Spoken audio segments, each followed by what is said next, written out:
Sweet friends, how do you do today? And how do you woo today? And how do you woo you today?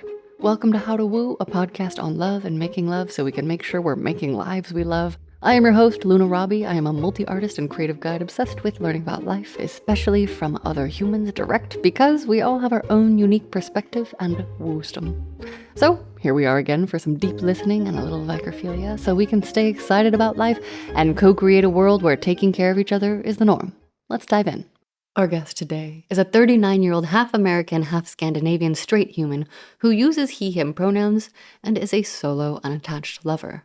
He loves sharing sexy thoughts as well as sexy spaces with lovers, and today we are touching on things like sensual self-discovery unfolding in parallel with internal self-realization, sexuality and brain chemistry, an introvert's navigation of sensuality, a post-pandemic hedonistic reinvention, his journey as a late bloomer through monogamy into ethical or consensual non-monogamy, and discovery of kink, gratification in partner's pleasure, emotional sensuality, existentialism, non-attachment, valuing sensuality as something we gift ourselves and each other, I might add, to make the world a sexier, more loving place, and sexual pleasure in the pursuit of happiness.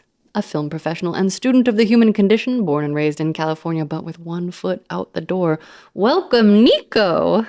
Thank you so very much for the tremendous opportunity to share this time with you. Well, it is tremendous to have you here. I am so very excited.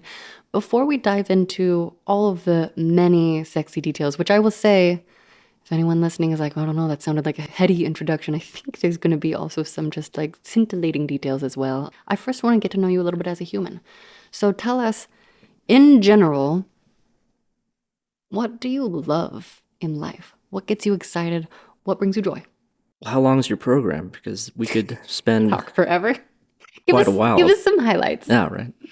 What gives me joy is witnessing, participating in, sowing the seeds for further development of emotions in real time, the way that we individually and collectively apply the things that we love most that give us those emotions. This notion of hedonism. We live in this time and place, in this dimension, and it is important that we all find the things that we love most, that fulfill us the most, that we all attach our peak emotions to.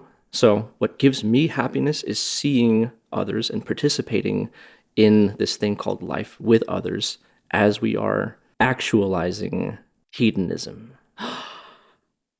Should that be the title of your future memoir?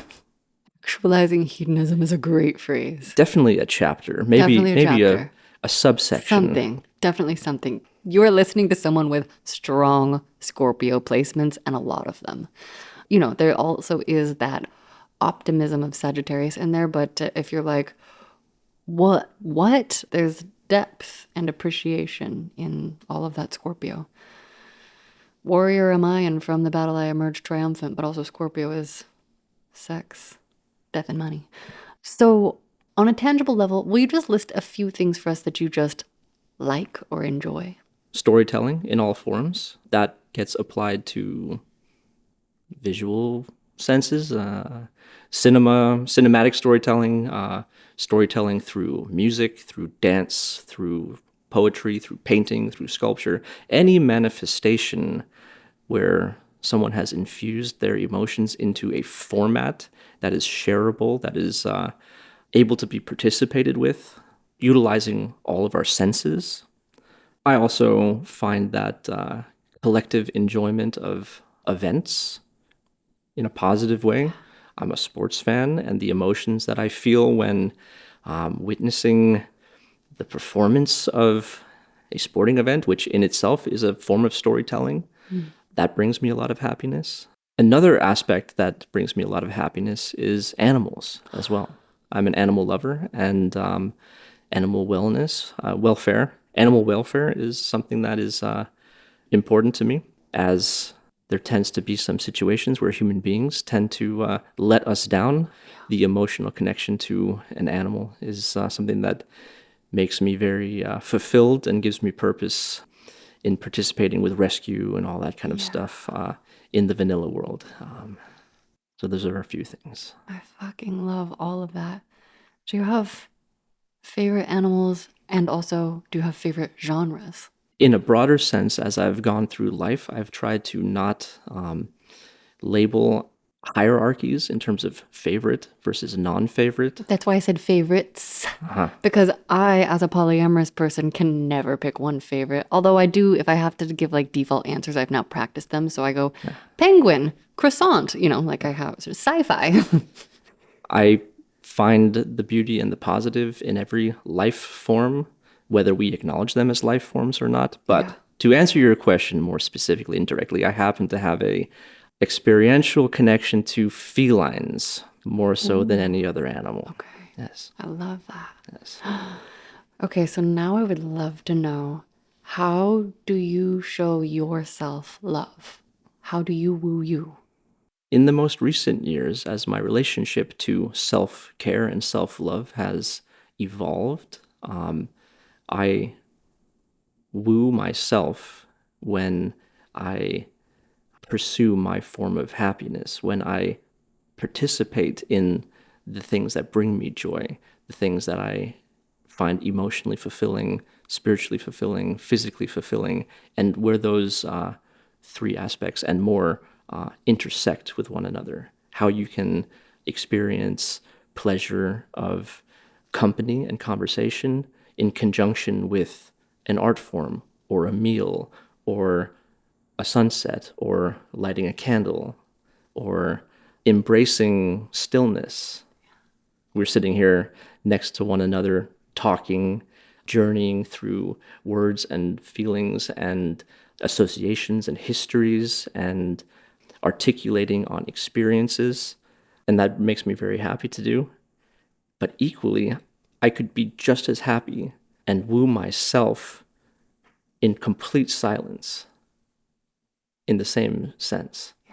The way that this somewhat connects to sensuality in some ways is one of the things that I love most and gives me so much joy is when, through sensual embrace and activities, my brain and body cannot articulate in words.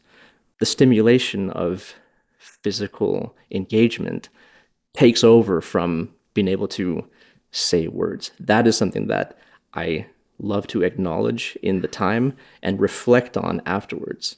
That's one answer to your question. I hear so much self permission in that answer. Do you have a conscious sense of allowing, or how do you conceive of giving yourself those gifts? Because to me, it sounds like you do, but I'm like, what does it feel like to you? Yeah, thank you. I think we briefly touched on this before we started recording as well, but I've been, in recent years, as someone who is a self-professed introvert, I've been exploring notions of granting permission that absolves myself of what I would formerly consider to be selfishness. I've never been one who likes to be the center of attention or feel like my participation or proximity to anything is taking away from anyone else. So whether that's a consumptive experience, this notion of taking instead of sharing has been attached to this notion of not being a selfish person. In more recent years, I've been shaking that term of selfishness from any negative connotation. And this granting of permission to myself to experience what I love, not to be viewed as a selfish endeavor. I'm allowed to experience the things that make me happy, and I can do those in a balanced way that doesn't have shame attached to it, or the feeling that I need to constantly prioritize someone else in my life, an attachment to someone else's emotion, someone else's happiness that supersedes my own. I love to gift myself to my friends, my family, my lovers, other people, animals. I love to gift my time and presence and energy. But it's also okay to allow myself to take in the things that prompt happiness. I'm so grateful that you shared that because I think it is so important for so many of us to hear that there must be receiving as well as giving. You know, I know that I used to be a pretty out of balance human, but it's like in any relationship, when I know that when people want to take from me without giving anything meaningful in return, I'm like, why? You know, and similarly, I know that when I'm trying to give to someone, I'm like, oh, no, no, no, no, no, no. I'm like, come on. You know, like I have that kind of like feeling. I'd love to hear how you kind of came to that. It sounds like a realization, or it sounds like there's kind of a switch for you. How did you come to learn that and embrace that as your new woo practice of self? Firstly, I think that coming across that mindset was the result of many events in life, in addition to therapeutic space and going through a process of self-reflection and acknowledgement and talking with a trusted individual or several of them in a deliberate way, unpacking history of events in life and relationships to family and individuals, and figuring out how we all individually tick or don't tick, the things that get attached to us in our memories. And, you know, I know on this fantastic program, you often ask about shameometer. Yes. And I don't know if you plan to ask me I'm about going that to, or but not. you can bring it up now. In preparation for that, I was thinking about my current association with shame in real time as I sit here at this very moment. And if I had to place a numerical grade on that, Where 10 is the highest and 0 is like, I don't have any. it would be a 3, but the 3 is based on acknowledging the echoes of the past that are important to acknowledge took place and still exist within me, and remind me how to go forward deliberately so that that embedded shame from being a kid or being a teenager or being in monogamous relationships that had some struggles. I don't think those will ever completely exit my makeup of my personal life, but in the balancing act of taking the events of one's life and crafting them to be the tools that shape the decisions into your future, I'm again washing the word of shame the same way that I wash the word of selfishness from something that has a negative component or overtone, and saying these are things that now are in my toolkit that I can take and say, this is how I will mend my current situation with these tools I now know how to utilize. I think that on a global level, the 2020 COVID pandemic forced a lot of people who maybe were in situations where their song and dance of everyday life and society was altered. And in that time and space where we had to reassess our individual place in the world and our perspective on our own lives, for me, that was a place in which I wanted to adjust my tendencies of attachment to the emotions of my partners in ways that I knew were problematic because they were not balanced. You alluded to my Scorpio tendencies, and I tend to be intense. Yes. And you know that can be applied in many, many ways, I was gonna most say, of yeah, which what are flavor? great. Okay. Yeah, it's my greatest asset. But that intensity also, when not harnessed in ways like that toolkit where I have my relationship to formerly selfish tendencies or shame capacities, that intensity is a tool that I want to employ in the benefit of my daily life, both personally and as a lover. And using that intensity to pursue balance has been very, very meaningful and very, very beneficial as I go forward and cultivate love and pursue sharing myself in a loving way, Yeah. but without losing myself completely in the pursuit of striving for someone else's happiness to be on the shoulders of my decisions and presence or lack thereof. Yeah. It is such a dance. It is so interesting too how our greatest gifts are also our biggest lessons. You know, for me, my deep curiosity and creativity, it is a super genius power.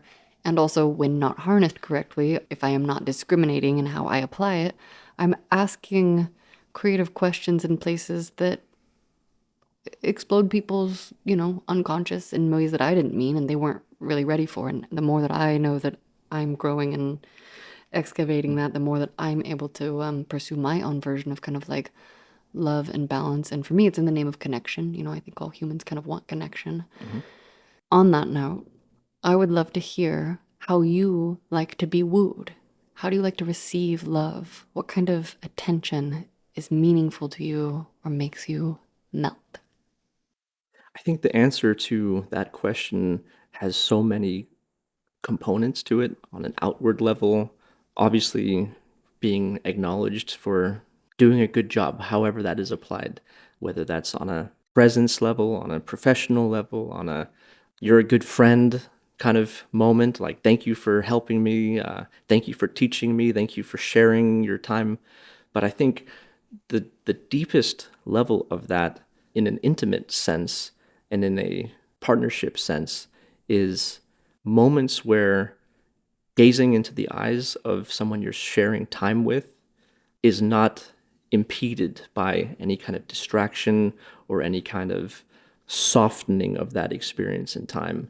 I think that when someone shows up for you and someone asks you, will you show up for me, either in a time of need or in a time of great celebration, like share this wonderful thing with me, that is something extremely special. And that is something that is finite in time, but it is something that gets stored in the memory bank as well. When you have a moment with a friend or a lover, that becomes like a deposit into your soul. In that answer, I can't help but look, I'm not super big into love languages because food is not one of them, and obviously, food is a real love language on its own category. But as I hear you speak, I hear almost like an acknowledgement of acts of service and like quality time spent.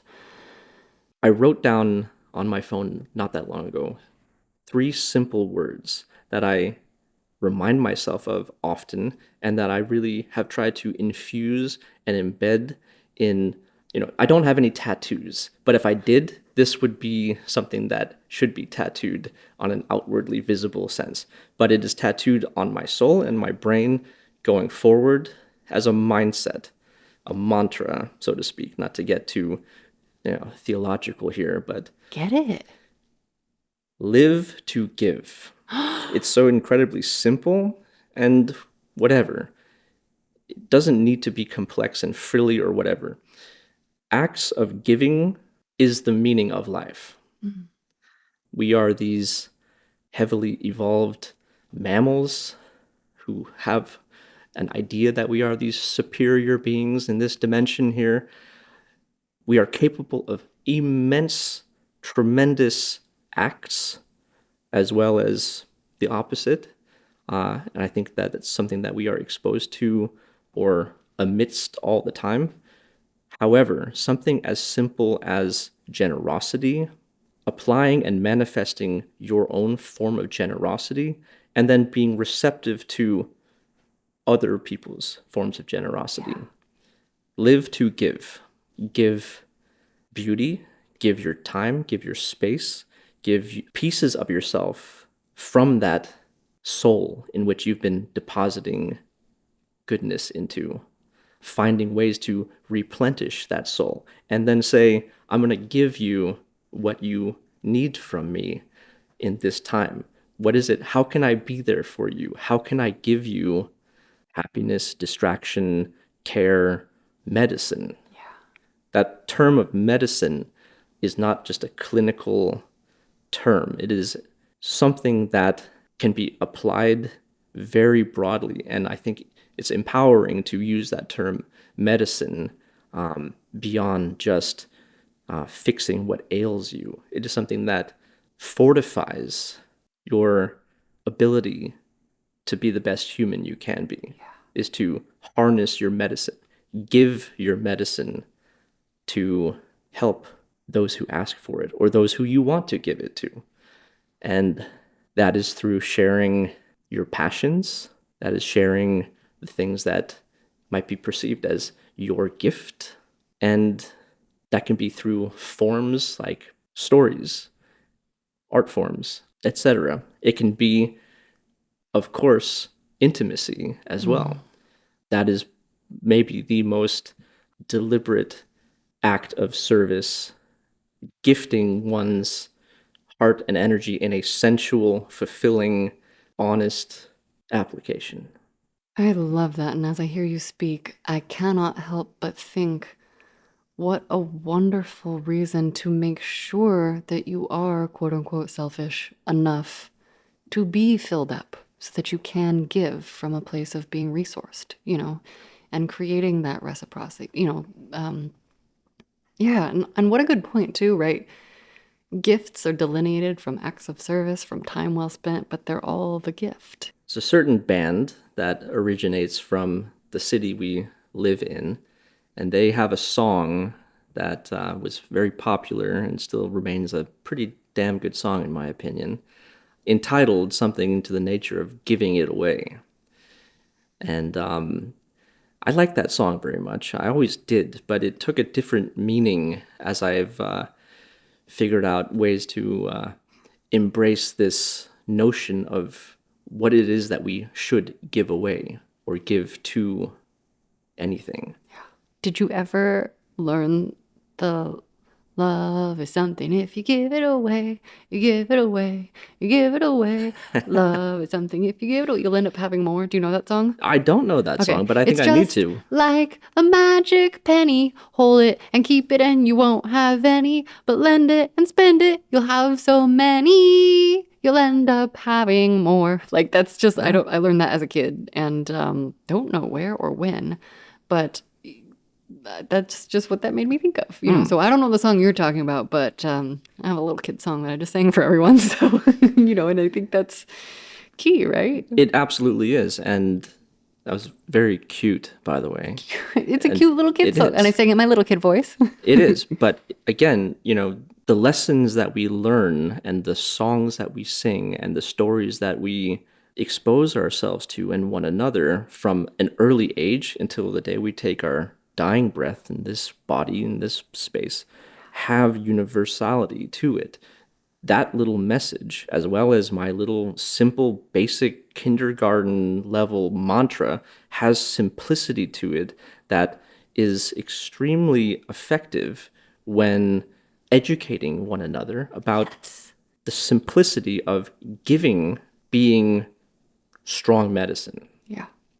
Which is also why my creative life goal still is to make my sci-fi sex ed feature film musical called Mission 69. It's all about making a world where taking care of each other is the norm. So we could get songs stuck in our head about how to fuck nicely and all the emotional context. Yeah, you said something earlier. It's like I love providing emotional context to things. Like you talked about when artists create things with their emotion. I forget exactly how you said it, but love that. When do you have the most fun and what makes you laugh? I like this question very much because in multiple ways, acknowledging when you are in the middle of feeling that happiness and joy is such a great thing.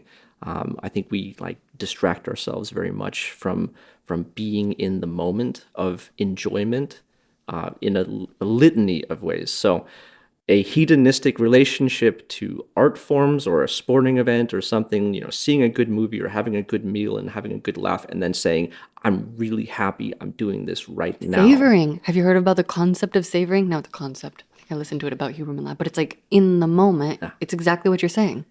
It's fantastic to acknowledge and savor, and again, add that to your soul bank. Yes. But on top of that, the things that I enjoy the most are when, like I mentioned, in a vanilla context, all of those aspects, but something that gives me immense joy and pleasure are the moments right when you've had just the most passionate, intimate, mind-blowing, soul-restoring, sense-tingling love, sex, orgasm with a lover, and words completely escape your capacity to register in your brain and come out your mouth.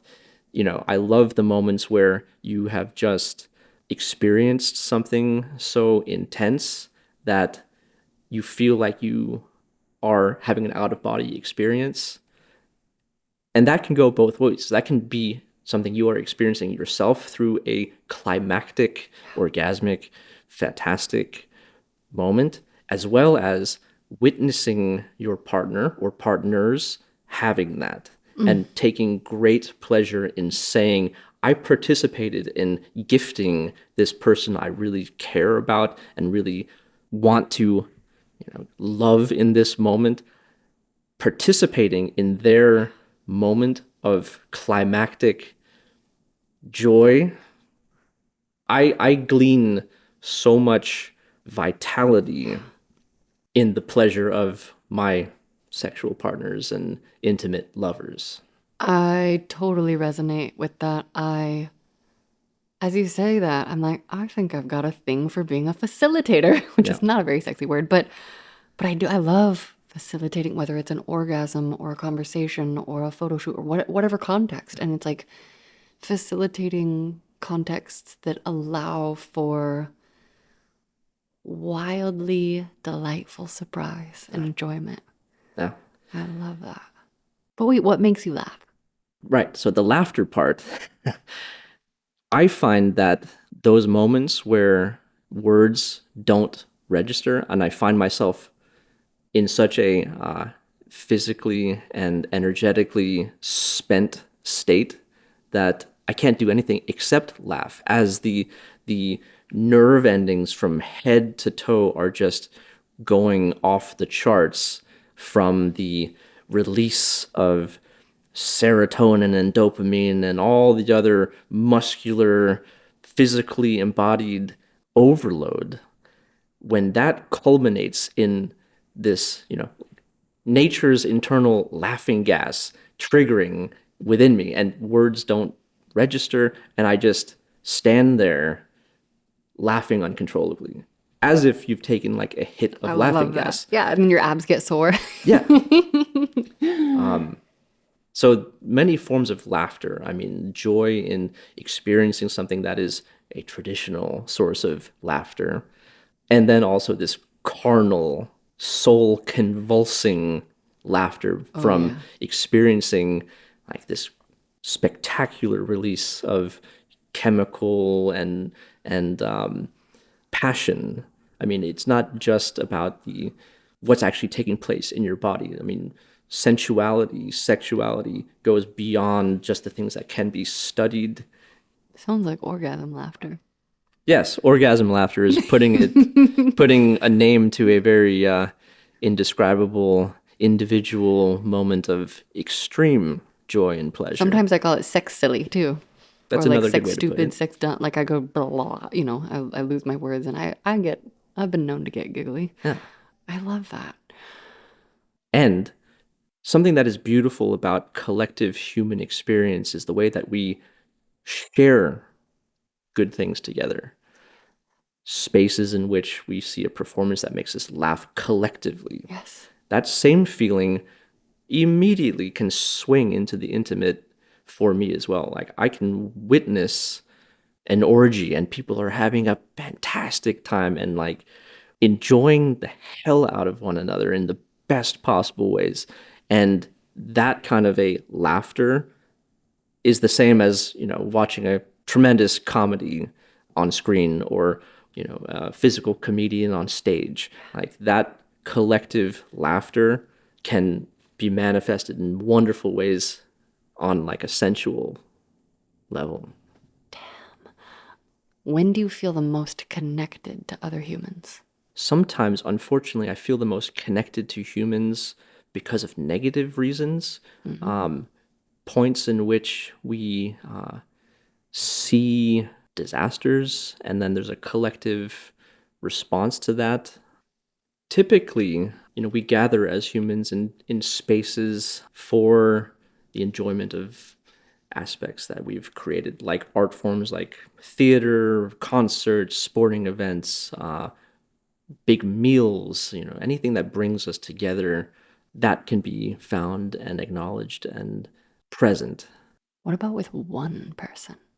Like I sometimes, it can be an eye gaze, it can be words, and then I find myself like almost shying away. Or I have the opposite, right? Like this to me, I feel very connected. I'm tuned in, I'm like hyper focusing on you in a conversation sometimes, and I feel like an open willingness. I mean, sex is an obvious answer, but it is a lot of intangibles, and so I am also just curious to see like what different things percolate through your head. Of course. The disaster answer is insightful too.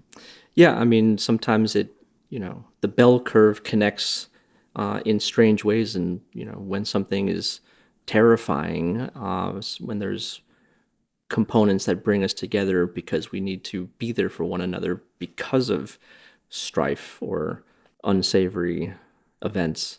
But as someone who also really gravitates towards distraction, You do? I do.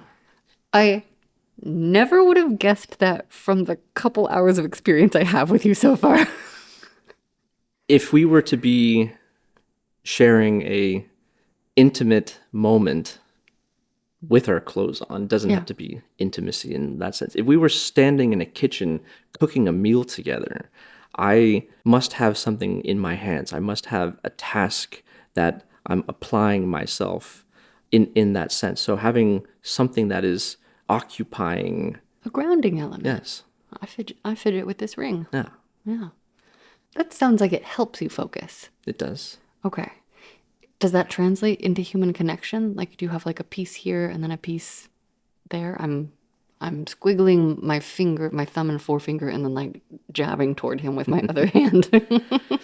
Translating that into when I can apply a physical distraction into an intimate situation. I love to utilize all of my capacity to physically embrace this notion of tenderness can be shared by proximity, but it's also one of the ways that you can apply individual senses with whomever you're being tender and intimate with. How do you know when you are connecting with another person? That is the $1,000,000 question as well, because as we Yeah, go, answer it for me. Yeah, thank you. Yeah, let me just dig deep here for how do we know when something is real and it isn't? Yeah. As we go, And what is the purpose of life? yeah, as we go forward into an uncertain future with many potential situations that can derail the authentic human experience, something that we briefly mentioned before too, that can never be faked, can never be watered down, can never be misinterpreted, is the silent moment of eye gazing, one human to another. I think I've misinterpreted silent eye gazes a lot. Are you sure though? No, I never am. No. Like, that's why I spend so much of my life being like, please put this impossible to describe feeling into words for me. Because I'm just trying to calibrate and data gather. I know for a fact that I'm going to say fucked up, but I don't mean it really with self-judgment. I mean, I know that I have been like, totally got that signal, and I totally didn't get that signal in so many ways, in so many contexts. I mean, the go-to that I think a lot of people connect with, tell me if this works for you, is like so many times where I'm like, that person's attracted to me?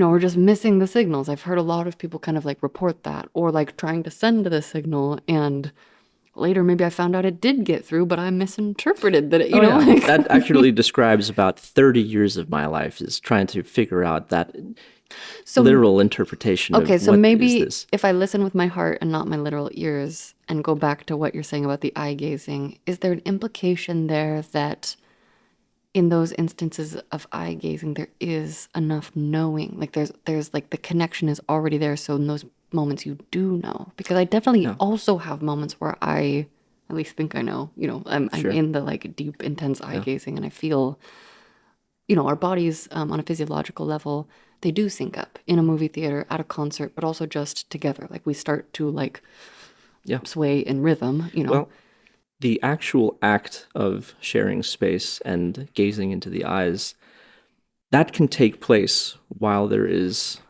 a plethora of other distractions or motivations or thought processes that take place leading up to that moment and after that moment. Our minds are running 24 hours a day, whether we are conscious and awake or asleep. So we are trying to interpret what is taking place at all times. And if you're out on a date with someone for the first time and they are looking into your eyes, you probably are thinking, what is that person really thinking about in that moment? Should I react to that? Should I add to that? Should I question that?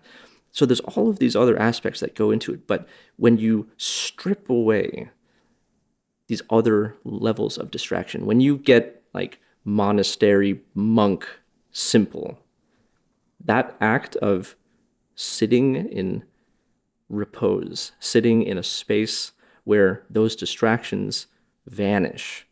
There is something so incredibly beautiful about sharing the moment where two human eyes peer into one another.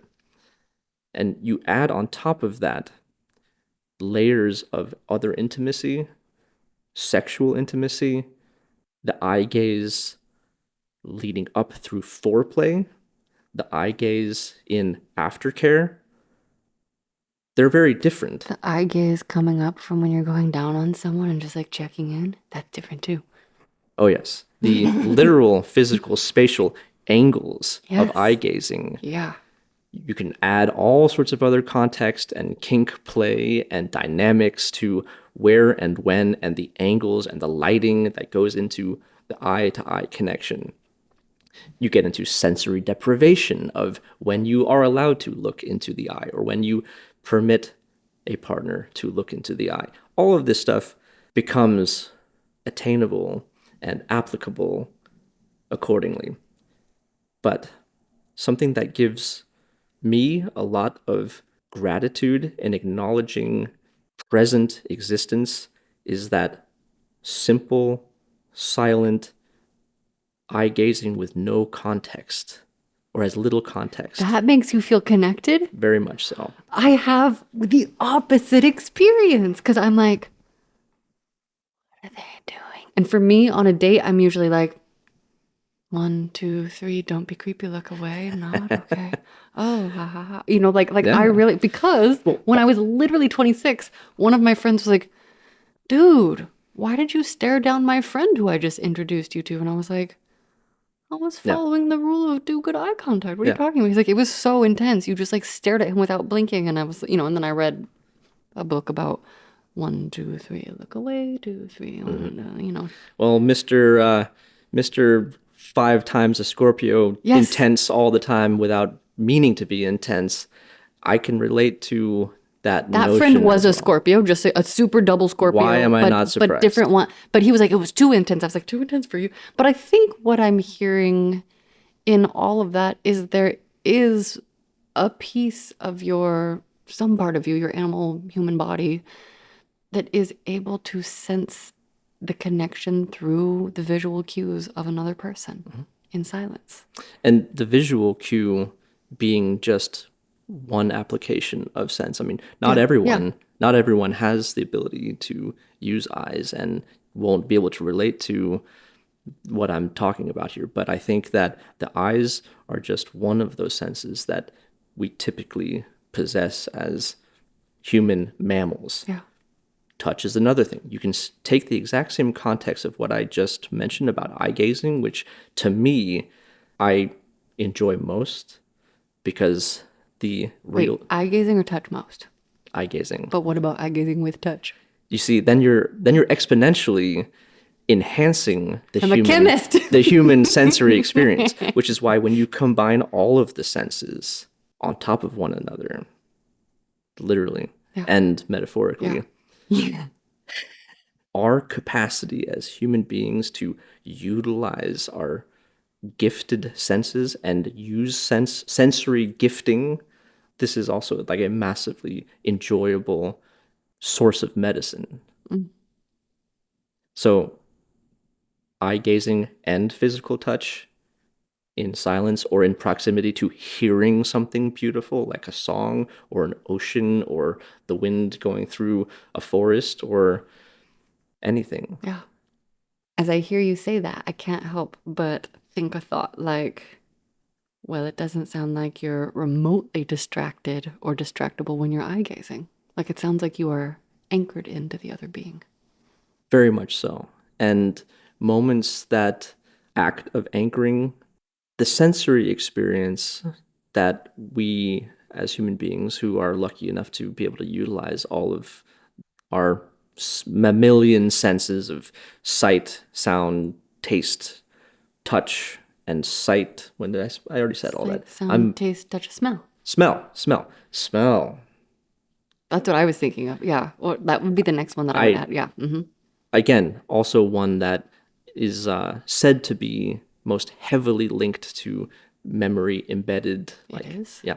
Has to do with the thalamus, I think. Hypothalamus? Can't remember. So all of these senses that we typically, when we're lucky, can possess and utilize throughout our lives, applying those senses in this hedonistic pursuit of the things that individually make us fulfilled and bring us happiness and give us this emotional participation in life. Those five senses are such a tremendous asset to being alive and being human, and you can redirect those and embody those into intimacy and sexuality for yourself, for your partner, for a collective experience.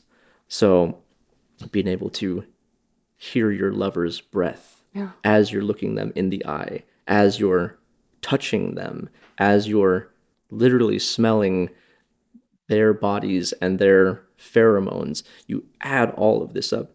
The exponential ability for human beings to love one another and gift one another this intimacy is the medicine that can heal one another, can enhance one another, can empower humanity to find this nirvana, this highest enlightenment, in my humble opinion. I love that. I mean, I'm also a words person. I'm like, I gotta use my talking and my brain noodling and my ears to hear words. You know, I love exchange of information. Like earlier, before recording, we were talking about information, and we're both people who love information. And I'm like, give me information to connect. I'm also learning the balance of, sometimes in bed with a new person, I'll be like, what did this feel like? Do you like this? Do you want more of this? And I'm learning to do more of that silently too, and just listen with all of my senses, all the senses that are available to me.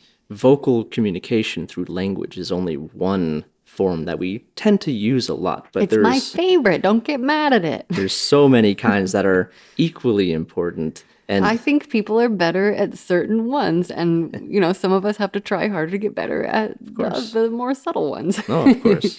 But also, I will say, I think the reason language became my favorite is because I observe that I live in a society that has a lot of double signaling, and the actions don't always line up with the words, and then I realize that there's some places where people are like trying to be vague on purpose so that they can be like, no, I didn't. Yes, I didn't. Absolutely. And so I'm like, what exactly do you mean? That is where this construct of the ego is infused in the individual, where the ego this sense of self, this sense of entitlement, this sense of I'm something more than I think I am. I deserve something. This selfishness that is attached to an ego that dictates how we utilize our senses, how we interact with one another, how we pursue hierarchies. Interesting. Yes. I always assume that when people are being squiggly like that, that they're just really unconsciously scared of something I don't understand. But also I have been likened to, not, I didn't say these words. Other people have said this to me, multiples. I've been likened to Kali, the destroyer. And what she actually does is destroys demons, i.e. ego death. And so I'm like, oh, because I have this mode, especially if I get flipped into a moment of righteousness, like standing up for someone who I know isn't going to stand up for themselves. What are you going to say? Well, that fine line between destruction and creation is... It's the same. Yeah. I mean, Pluto is our healer. It destroys so that new things can happen. Yeah. And I do, a lot of the people that I accidentally explode often come back and say thank you. And I'm like, you're not welcome. I don't want that experience. But, I'm surrendering to my gift. Yes. And on a sexual level, I've been asked to destroy a partner before. And that has spurned a tremendous resurgence of joy. So again, it's like this bell curve of where do words and where do actions and where do notions that like are destructive versus creative, positive versus negative, painful versus pleasure, like where do all these things meet? It's definitely not linear. Was that request for destruction like in the heat of a moment, or was it like like when you're talking about it with someone, like, and I would really like it tonight if you would destroy me? Like, how did it come up contextually? He's laughing. It's been... Now I know the answer to that question. Yes.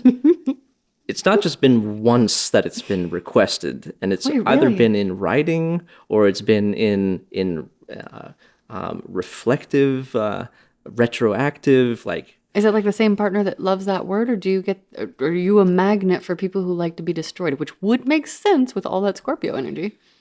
Because it just doesn't come up in my, like, I'm more likely to be like, I need you to use me. No. you All know? right, well, I'm a self-described switch, Okay. and the times in which the term destruction has been applied to my lovers, I am definitely in a position of a dominant role. Yes. And the request for certain body parts to be destroyed with my actions and body parts is very fun. I hope we get all those explicit details later. Right now, I want to know, what texture of connection, or like what kind of connection do you need in place to take a relationship into the physically intimate? And I do mean sex. There's certainly not a one-size-fits-all approach to answering that question. There's not a... I know, they're all impossible. This must be in place for XYZ to take place. That is also something that, as I've been embracing and exploring a non-monogamous approach to my love life, it becomes even more evident that an individual partner and approaching how to be intimate in ways that fulfill both of us is completely unique and is completely a joyful exploration.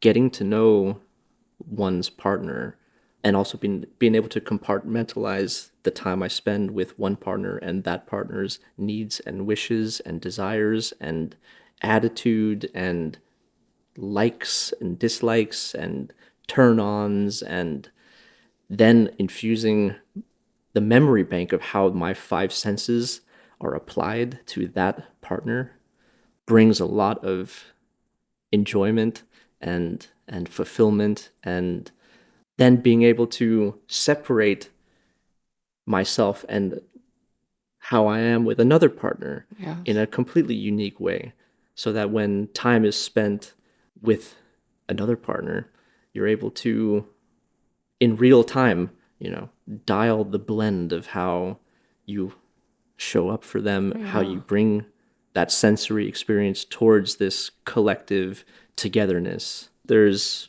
communicated context ahead of time with certain partners, what they are wishing for in their life at a certain time upon meeting. If it's like communicated, I really am wanting to address sexual needs more so than wanting deeper layers of intimacy. And that's all good and well. I have some partners that are strictly a dynamic situation.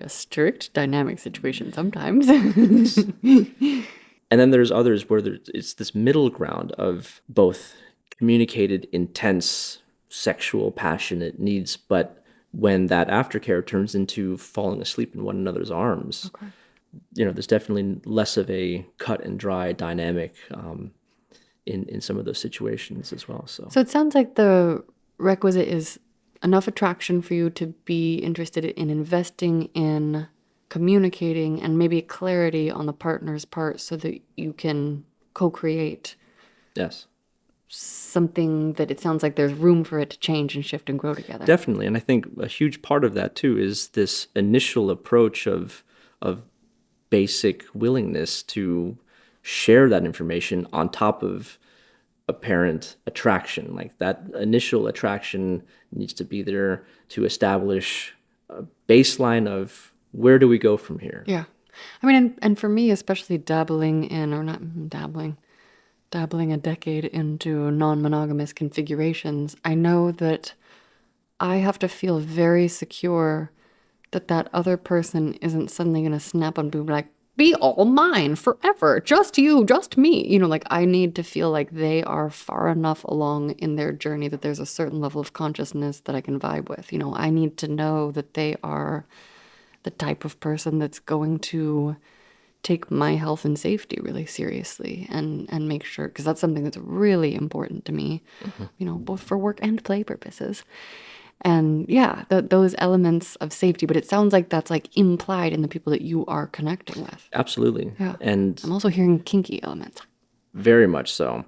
And, in the most recent journey into the last 3-4 years, 4-ish years of deliberate, non-monogamous, non-attached approaches of dating and intimacy and partnership and sex in general, the checking in with myself about tendencies of catching feels, air quotes around that term, recognizing tendencies in myself that I'm now getting too emotionally attached to the time I'm spending with this person, and consciously acknowledging this is something so wonderful, and in a monogamous sense, this is where the relationship would turn into something that becomes about shouldering one another's emotional happiness above all else. Those are some tendencies that I have been acknowledging I don't need in my life presently, because I'm very good at doing that. But the time and place that I'm at now, going forward in a way where I'm not beholden to someone else's complete emotional happiness, in addition to physical well-being and safety and pleasure, that has become a baseline of my existence in sensuality, sexuality now. Being able to communicate where and when attachment tendencies are starting to form, and saying, I'm feeling this and I'm going to make this choice. I'm going to communicate that this is where I'm drawing a line, and I'm going to take a little space. Let's get together another time in a day or two, or a week or two, or a month or two. And something that has been helpful with that is that I've also spent the last several years going to visit family and having other pursuits and some professional pursuits abroad. So physical space and seasonal travel has also been helpful to enhance forming my love life patterns. Yes. It sounds like the containers you're creating right now prioritize a certain level of like autonomy and exploration while still being really present with your lovers. Am I understanding you? Very well put. And in the sense of a all or nothing Scorpio, as I typically function, Are you? I'm very much so. However, as that all or nothing intensity being my constant baseline. I'm taking that intensity and trying to find ways in which balancing it both spatially and in time Yeah.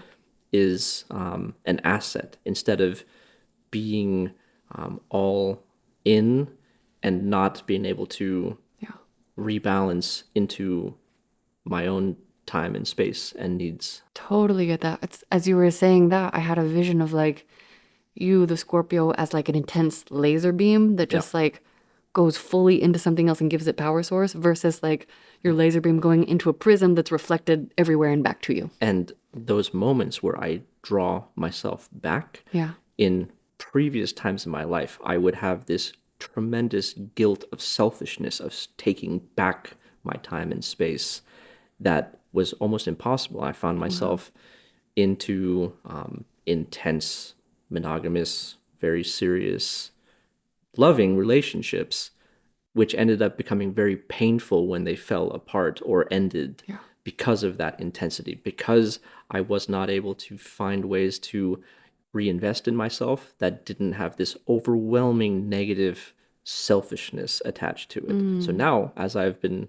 mentioned before, liberating that word of connotation, that selfishness is not something to be ashamed of, and to invest in myself, which would be previously considered selfish, in ways that is like overwhelmingly positive Yeah. and creative, and I don't have the subconscious connection to shame or guilt or Yeah. feeling like I'm not showing up for someone because I'm giving myself that time and space and right. Managing that is different every day.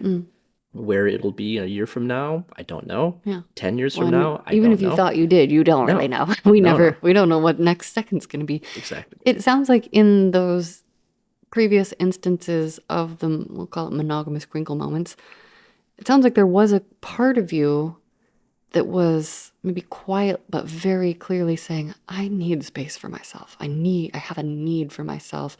But there was a larger part that sounds like maybe it was someone else's should, like a big should being like, you shouldn't try, you shouldn't want that, you shouldn't, almost Yeah. like whack-a-moling our needs, which I Yeah. know a lot of people have reported to me that they do. Completely. I mean, I have my own past versions of that.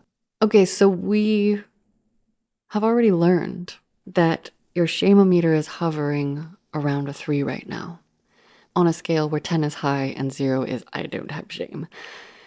Can you reflect on when, if ever, it has squiggled in the past? Like when it was up, when it was down? Like tell us a little bit about your historical shame-o coaster. Yes, in your introduction, there was some mention about my kind of timeline of development as an individual, and I'm a self-professed late bloomer, in addition to being a lifelong intense Scorpio and all that. I think that a lot of my approach in my love life prior to the last 4 or 5 years has been because of being somewhat of a late bloomer, both physically and sexually.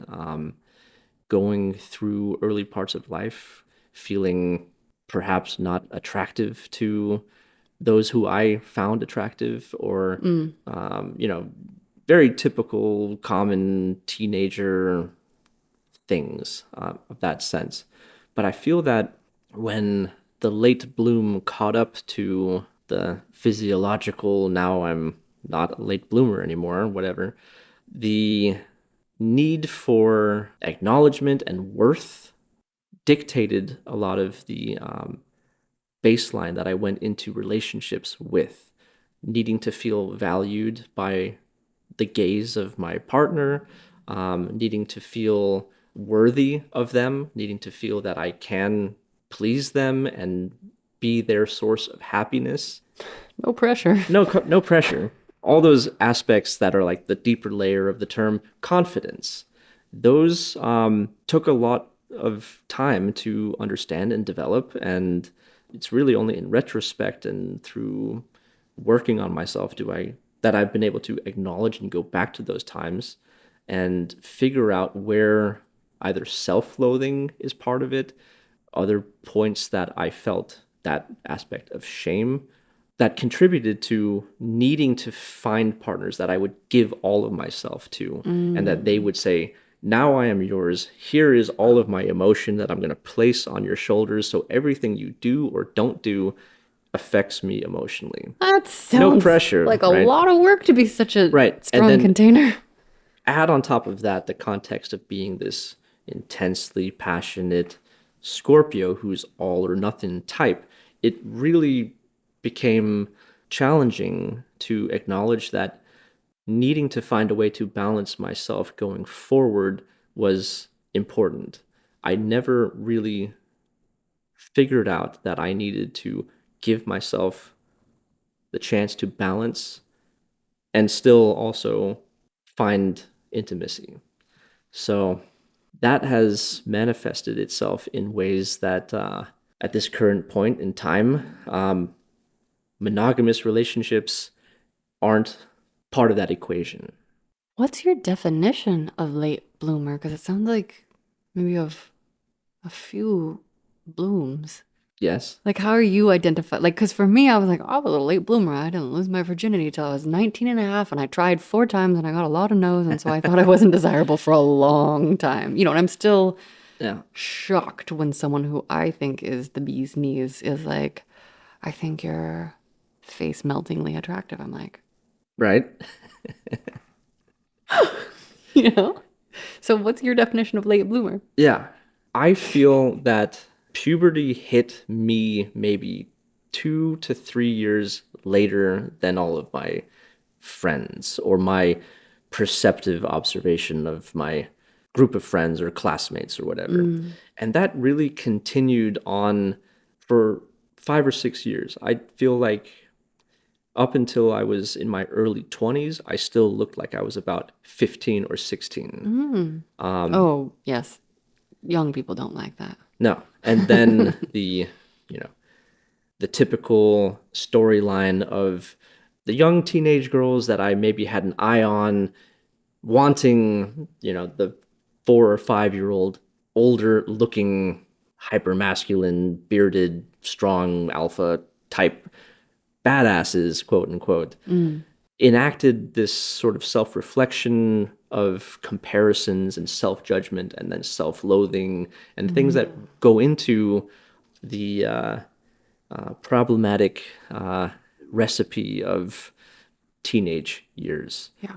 I think going into my 20s, that started to catch up. I lost my virginity Oh, at. yeah. Okay, let's work in Ah, sexy details. Okay, but if you're going to do that, all right. rewind and tell us how you really started learning about sex. Like, work in the blooming, however it happens, but like, when is the first time you remember hearing about it? Like, conceptually? Did you get a sex talk? What did you learn growing up? And then get into your first experiences.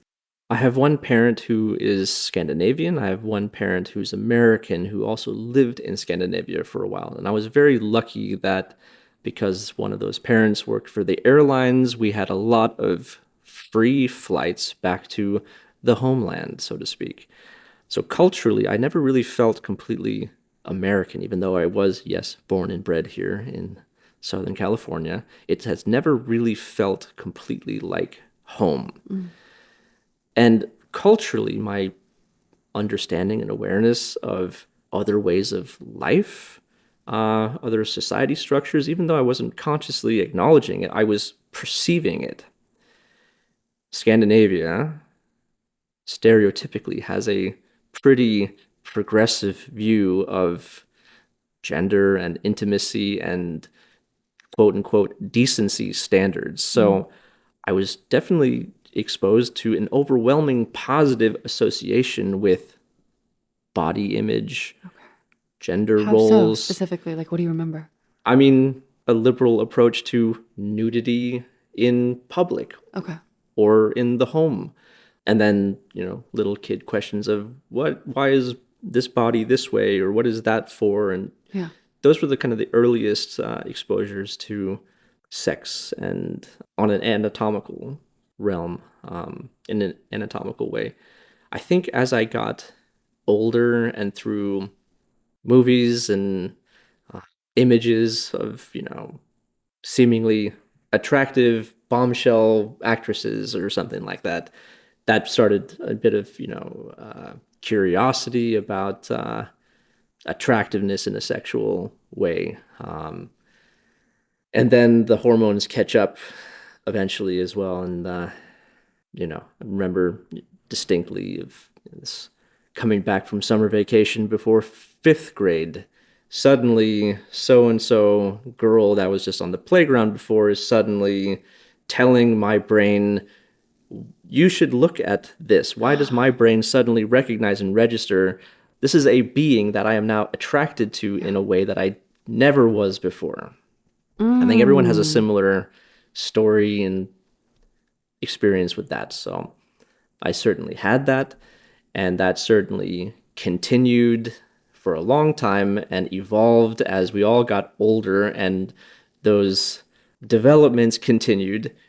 And that's also when I started to realize, well, why am I not maybe developing like that? And that's, in hindsight, realizing that I was this late bloomer physically, late into puberty, even though mentally I was, if anything, my internalization of what I was seeing and exposed to and the thoughts around that added to my sort of observations and my hyper detailed perception of the early utilizations of my visual senses.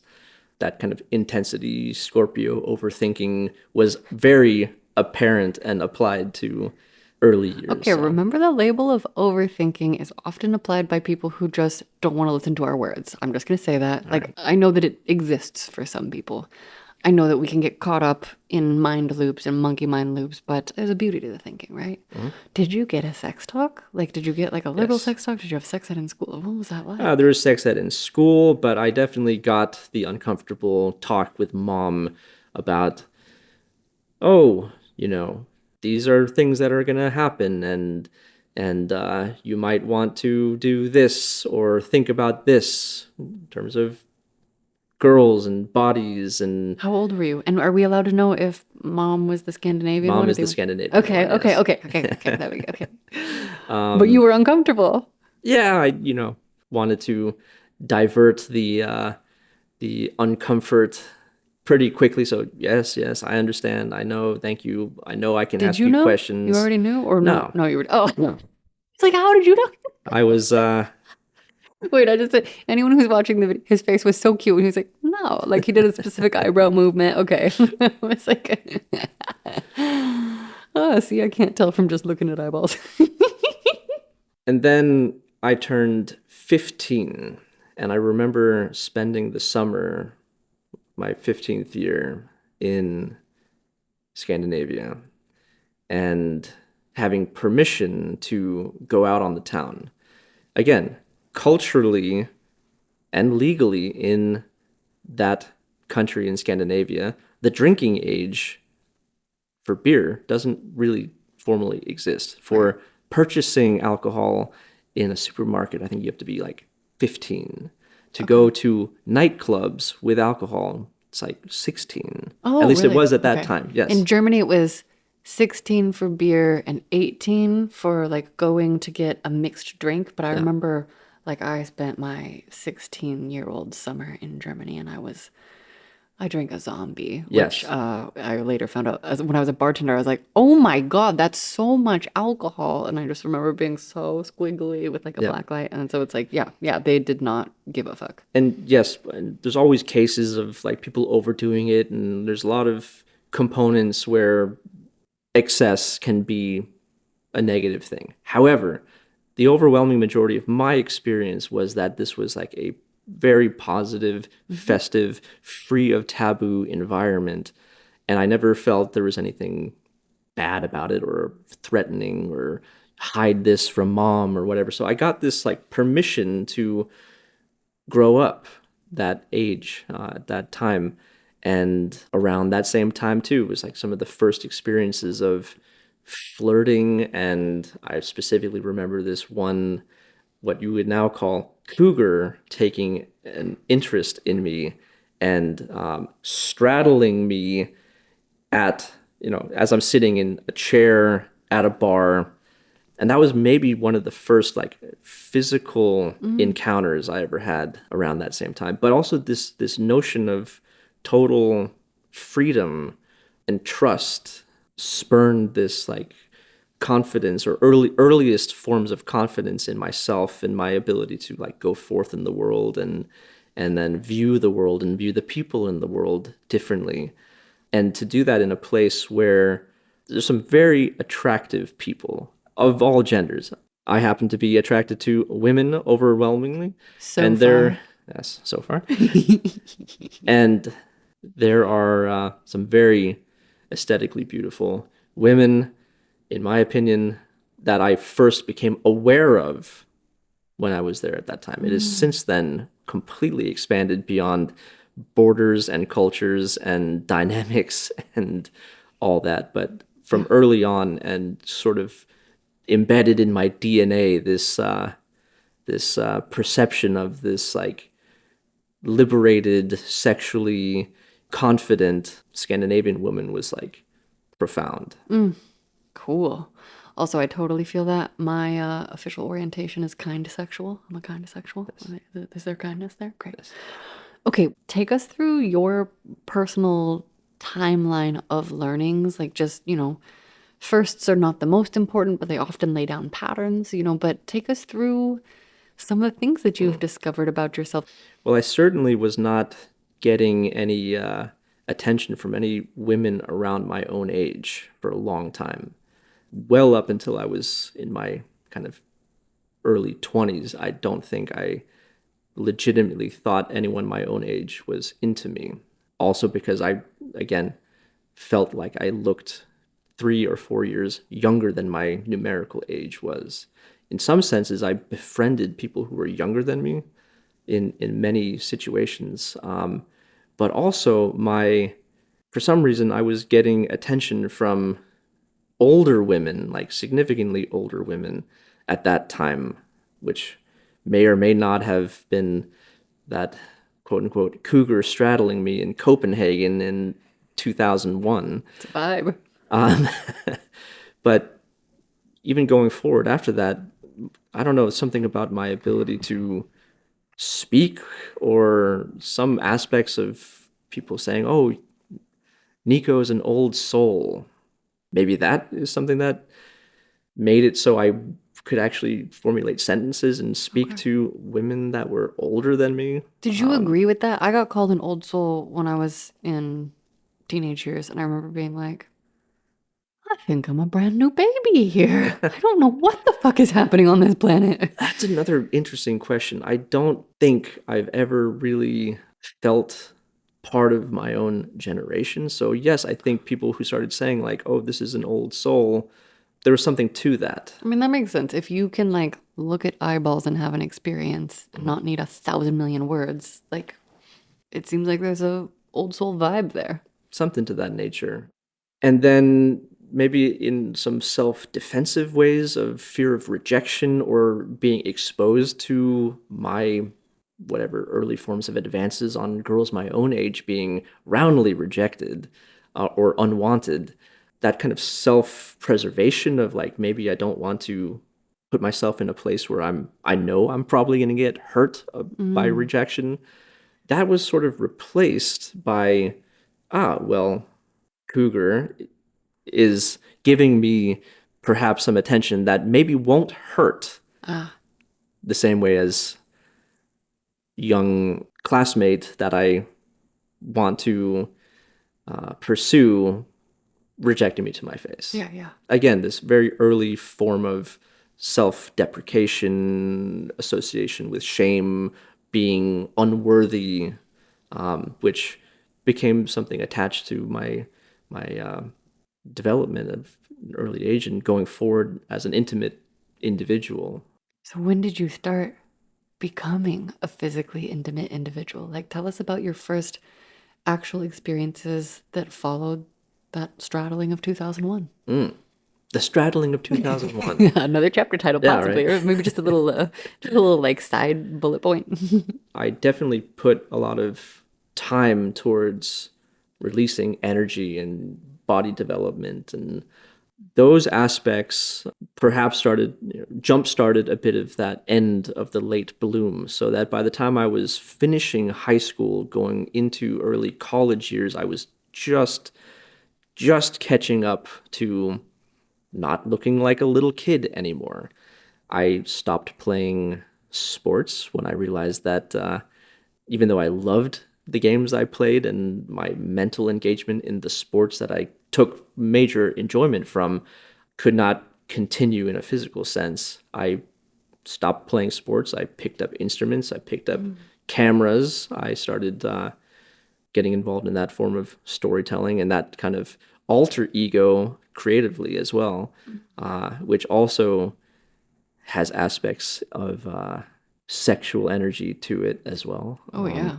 And my favorite kind of voyeurism is with a camera. Like, I'll watch just regular watching too. Don't get me wrong. Invite me into the bedroom corner. But, like, if I can have a camera in hand or even just a phone to record, like, I'm like, I love that visual stuff. The voyeuristic aspects of that, I happen to also be someone who is quite pale in complexion, and I have a very touchy relationship to the sun.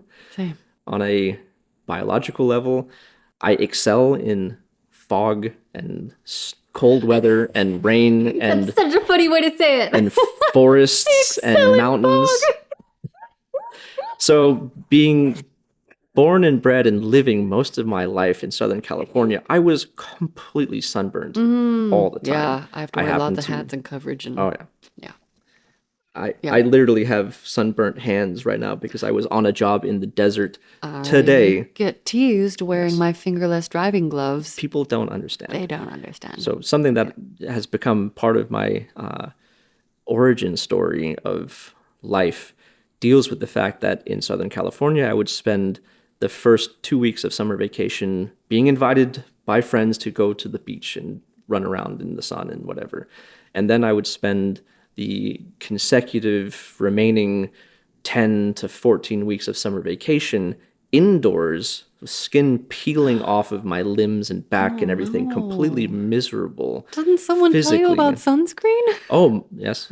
My mother did, of course. And I would put it on every single day, even when it was foggy, because some of the worst sunburns I've ever had in my life are on overcast days. More. Yeah. So incredibly painful. Dang. Well, as I'm sitting inside in summer vacation, alone, me, myself, and I, and my peeling skin, music and films were the things that could take my mind on a emotional journey.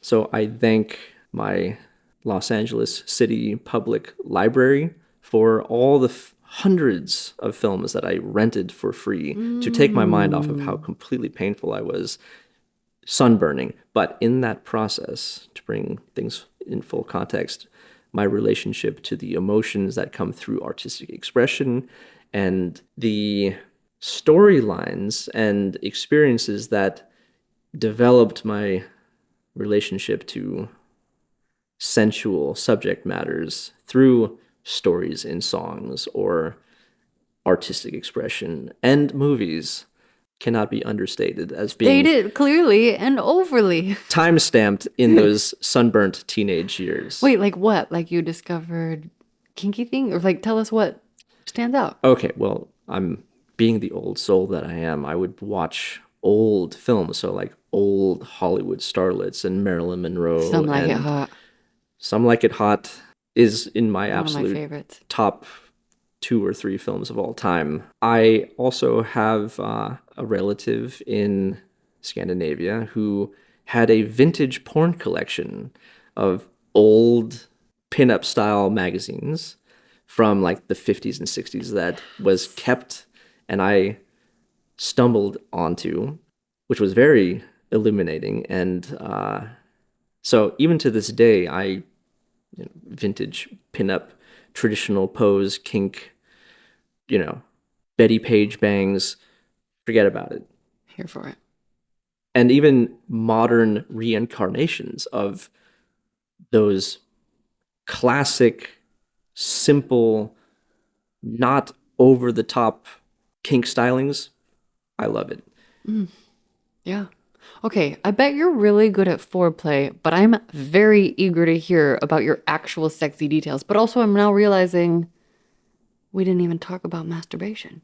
No. I'm assuming you had discovered it by this point. Yes, by this point, definitely. Technique was not too refined So you've yet. developed it since then? I have Can a you bit give of us the practice. overview? Give us the arc of your Well, masturbations. um, I'm right-handed, and yet the left hand is the only tool for, Self-pleasure? yes, Cool. somehow that is the only thing that really took precedence So you only use one hand. back then. Oh, Now, I'm very happy to say, and I'm not tooting my own horn too much here, but you can. I'm This is exactly the place where you can I'm and should. pretty excited that I tend to integrate ambidextrous tendencies with lovemaking and foreplay and aftercare and being able to sustain the longevity of intimate moments by being able to switch what hand is being utilized in what capacity and in synchronicity with a mouth or other body parts. That ties back to teenage me realizing that I can whack it with my left hand just as well as I can with my right and continuing in that sense. So, this was just around like pre-internet as well, like the odd VHS tape that would circulate around groups of friends, or the information that would be shared at 13 years old or 12 years old of so and so's grandmother's television in the guest house doesn't have a scrambler on channel 98 and 99. The young ones these days and into the future will never know what it was like To not trying to have decipher pure access. scrambled. Yeah, I don't know. I've heard of scramble porn too, and just like getting the little signals, but like, yeah. Fun times. So, Wow. that, Wait, and so you then had limited access to, socially related young explorations. of course. Okay, I Yeah. mean, Well, not it's of not course, a but given. it's not a given, but it was certainly present and Okay. part of curiosities and all that. Now, going back over to Europe in summers of formative years, and also this, you know, lack of attached shame to intimacy and pornographic images even as well. The fact that you could go down to the supermarket and purchase magazines if you wanted to, that would be completely unheard of as a young teenager in California at that same time. Okay. So, and because I'm so freaking overwhelmingly nostalgic, I still have them. I love that. I want to look at them. I want I to look at one. just place a lot of nostalgia upon certain things. So I just kind of squirrel them away if I have a reason to. So opening up old boxes from old times and old years and postcards from so and so and little trinkets of memories and time and space associations. And then that manila envelope that I filled with Danish and Swedish porn magazines. I still have them, and they bring back a lot of fun, memorable moments in time. And no, the pages are not stuck together. I got I it. wasn't too extreme. All of this was like, You were careful about your treasures. I think, especially in relation to today's overwhelming access to anything at any time on any device that you can find, I had a pretty standard, non overly perverted, respectful relationship to the presence of pornography that was available at the time. I enjoyed, but it definitely did not become something that was like a total obsession or something overblown. Okay. It's like a little icing on the cake of life at that time. Okay, I am dying to hear when you sexually touched another human being for the first time, and I also just want to know about your kinks. And like, what have you learned? What have you discovered? Sounds like you're kink literate. Sounds like there's lots of SOL non-monogamy learnings happening, but Yes. take us through the learning. Like get to the touching, please. It's my favorite. It is a absolute favorite of mine now, and as a favorite pastime. my relationship to rejection and self-loathing turned me into someone who took a look but don't touch approach for a long time. And I think some of that has still played into some of my later development of like understanding it now, and some of the kink of tease and denial of both roles. If I'm either in a more submissive role, which can be very enjoyable depending on the dynamic and partner, as well as being dominant with partners, being able to harness my relationship to tease and denial from a context of literally feeling denied and having a voyeuristic relationship to stimulating attractive sights, but never pursuing them. Like the story feeling of that's not for me, Yes. but it is for you. Convincing myself that it's not for me. Right. But then hyperfixating in every detail upon what I'm seeing and the senses and the tone of the light as it's coming across and the way that that body moves in those pants on that school blacktop versus I became a student of sensual voyeuristic relationship to look but don't touch. I think the first time that a girl was into me to the point where I said I should allow myself to have this intimate moment, even though maybe I knew I didn't want to date this person. I didn't want to like have a high school girlfriend with so and so who clearly was forward enough to me to say, let's make out, or, signaling, which I was quite oblivious to because I would just write myself off ahead of time, like, don't put yourself out there. You'll just mess it up somehow. Oh, yeah. Point the finger, wag the finger. I had already left for college, but because I was friends with those who were younger than I was, and I went to college not too far away from where high school was, I would get invited back as kind of like the elder statesman of our group of friends. And so one of the girls from that wider group was literally called me up and said, come over and watch a movie with me. And you knew what that meant. I had no idea what that meant. I didn't know either. Okay. Yeah. But it became apparent that I should have known. I don't believe in should haves. Because me being me, we watched the entire movie all the way to the end, and I still didn't make a move. It became a part of my history of pursuit or not pursuit, of being terrible at making the first move, or the stereotypical, male aggressive tendency of you should make the first move because you're the man. Which is a tricky thing because then it's a silly signal because then lots of men's are making moves and the women's are like, hey, man, move, I didn't want it. It's like, just talk to each other. Just that aspect alone that is kind of integrated into teenage years is a huge factor in the larger situational issues that come from like a overwhelmingly patriarchal society and all that. I go back to Star Wars so often, and how many times is Princess Leia like, no, and Han Solo's like, and that's romantic. I love those characters, but like, that's what we learned. We learned that it's like hot for guys to pursue and push past a no until it's a yes, and it's like not very helpful for a lot of people. And here you are looking back at a time where you like accepted the invitation that was explicitly offered. Yes. But do you think they're actually, it sounds like you believe that you were supposed to make a move. And were you like thinking about that the whole time? Or were you like totally oblivious and you were like, with my lady friend watching a movie? Like, what do you remember about the emotional texture of it? I remember the movie credits rolling and her hand reaching into my pants. Oh. Because all the way up until that point, I barely, brushed my hand against her thigh. Yeah.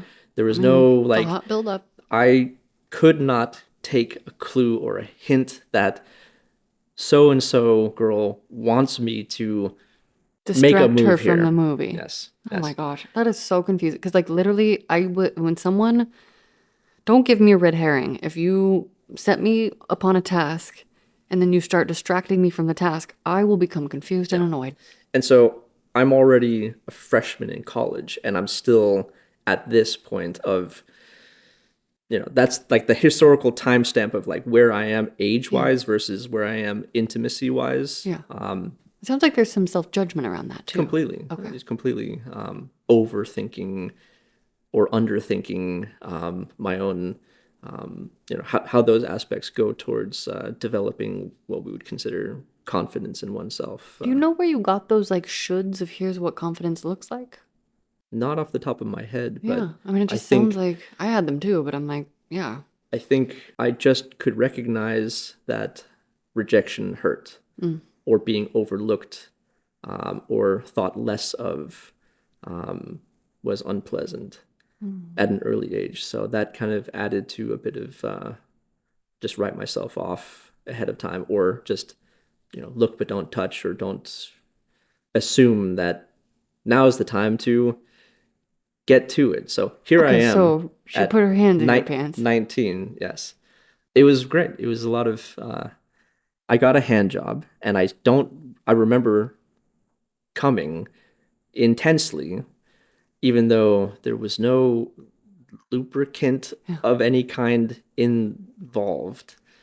And I think we were in her brother's bed. And I, to this day, feel like eventually there would have been some ejaculate somewhere that I still don't know where it is. But in hindsight, I fear that it was an intense climax, even at, a very inexperienced time point. Your load doesn't care about experience. No, not at all. I think a little bit later, maybe a week or two later, it was pretty apparent that she wanted me to come back. And that next time was in her bed. And that was the first oral sex either way around, like both my first exploration to now what I fully, enthusiastically, passionately enjoy. Tell us what you love about oral giving and receiving, please. That first experience was definitely eye-opening, and the feelings of a mouth and a tongue and lips, even to the most inexperienced, or I'm not sure how many times that girl might have had experience with oral sex prior, but it was certainly a mind-blowing sensory experience for me at that time, which I still enjoy very much. However, the tendencies for me as a lover, I find my enthusiasm for being the first act in what turns into a reciprocal process of giving and receiving oral sex. My enthusiasm and the presence of pussy eating as foreplay, for me, mentally, the quality of sex on a completely self-reflective judgment, I feel I enjoy, and I feel that my quote unquote performance as a lover is so much better and so much more passionate and intense and longevity and vigor if I eat pussy before anything else happens. So you get superpowers from pussy eating. Yes. I wonder if it's like a flavor, a taste, or a smell thing. I mean, that's real for people. Have you ever had a partner that's like, that's off the table for me? Like, do you feel like that hampers you? You really think in terms of performance? That surprises me, just based on all of our conversations. Well, I try to alleviate comparisons for many reasons, and self-judgment, and so like placing evaluations on performance is something that I still try to not participate in, even though I'm always evaluating myself by default, even But though what I'm if you unconscious evaluate about it. yourself for how much pleasure am I experiencing and creating?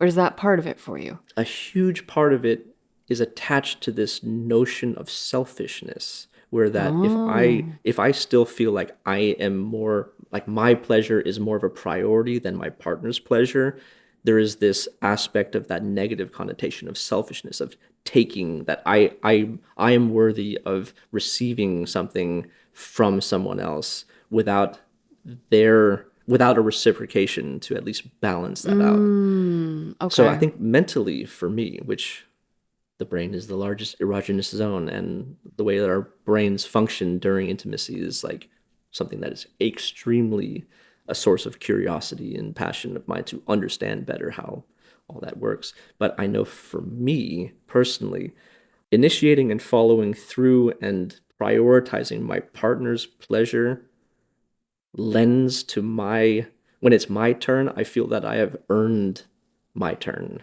Is it like checking boxes though? Because I can fucking tell when I have, it's always a dude, no offense. When I have a dude partner that's like, I only care about your pleasure. And then they're like, 1, 2, 3, 4. I'm not saying this is you, but I'm like these instances and then they don't even fully receive from me. And I'm like, well, because for me, I can't, like words are so hard because I cannot separate like the giving is the receiving both directions. Yeah. Like I had a partner recently that was just like, oh, I really had to like lean into receiving and like up level. And I was like, because I was actively doing gestures, I was going down as partner. And I was like, you were giving. And my partner was like, I don't know. I was receiving. And I was like, you were giving and receive. What do you mean? See, So I get caught in that loop. here is where sitting and talking about it sounds like it's checking boxes, or it sounds like it's No, I just premeditated, think it or has nuances. So you have to tell it us. has a timeline, or it's something that has beats and overtures and whatever.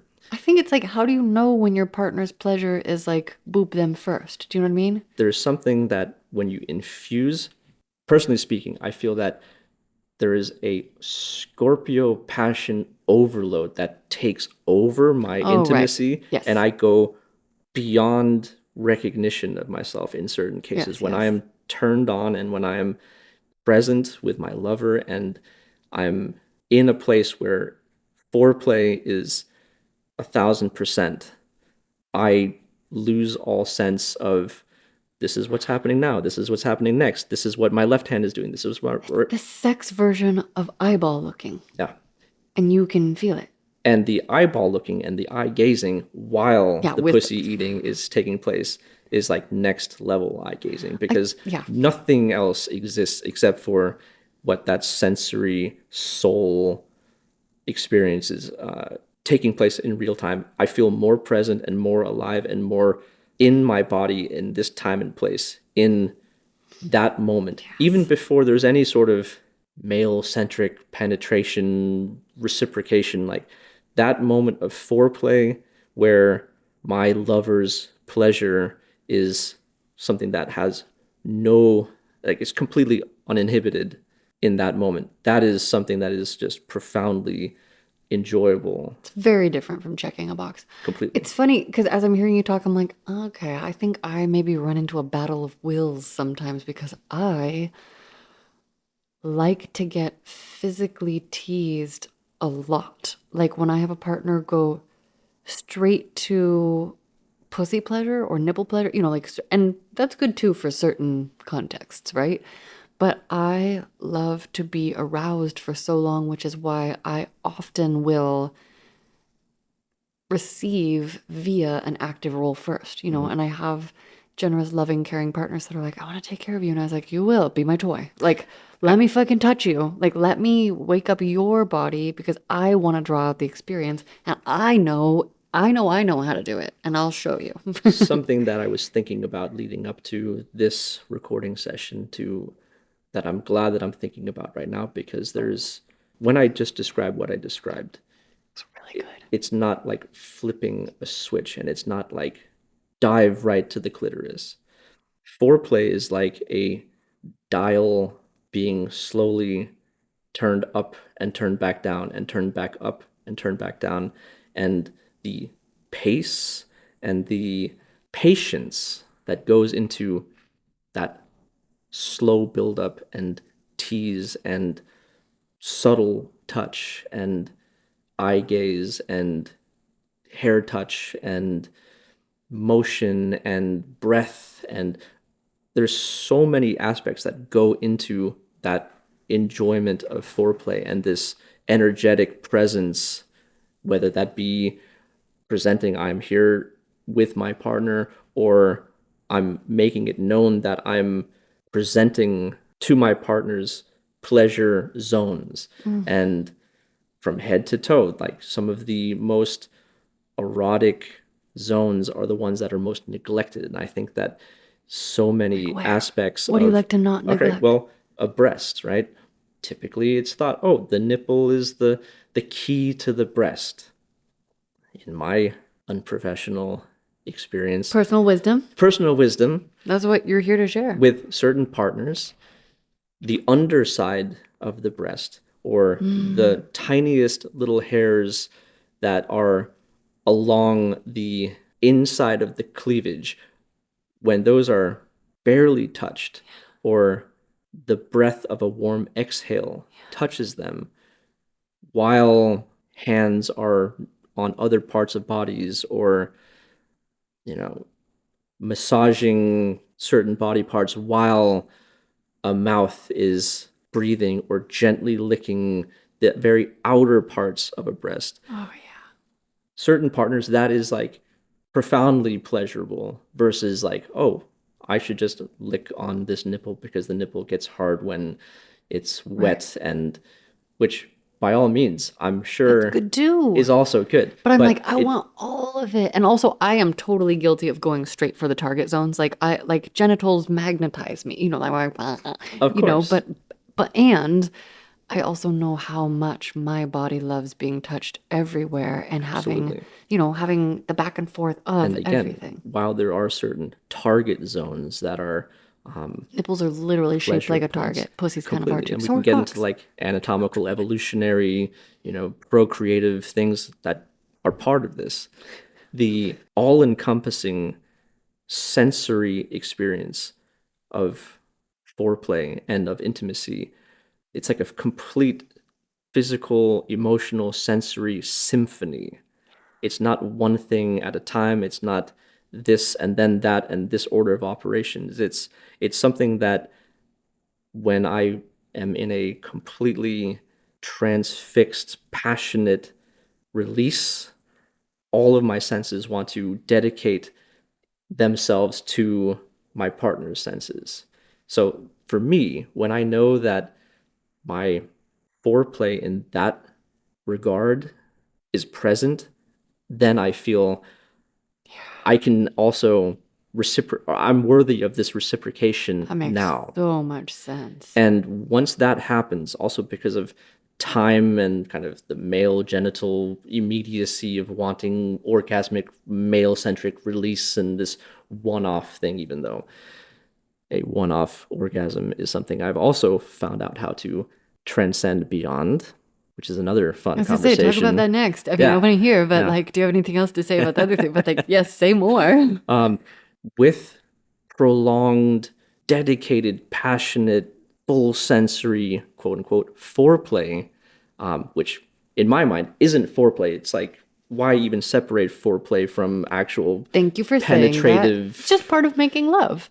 And Also, it's like, don't just do it at the beginning. Do it, fuck a little bit, go back to it, yes, penetrate and some more. the aftercare is the balancing act of the foreplay. It's just as important. Like the physical stimulation of genitals and other parts of the body, like into aftercare after what we would think is the end of all the climaxes, is just as pleasurable and just as enjoyable. And many times there's no separation between where aftercare turns into the next round of foreplay.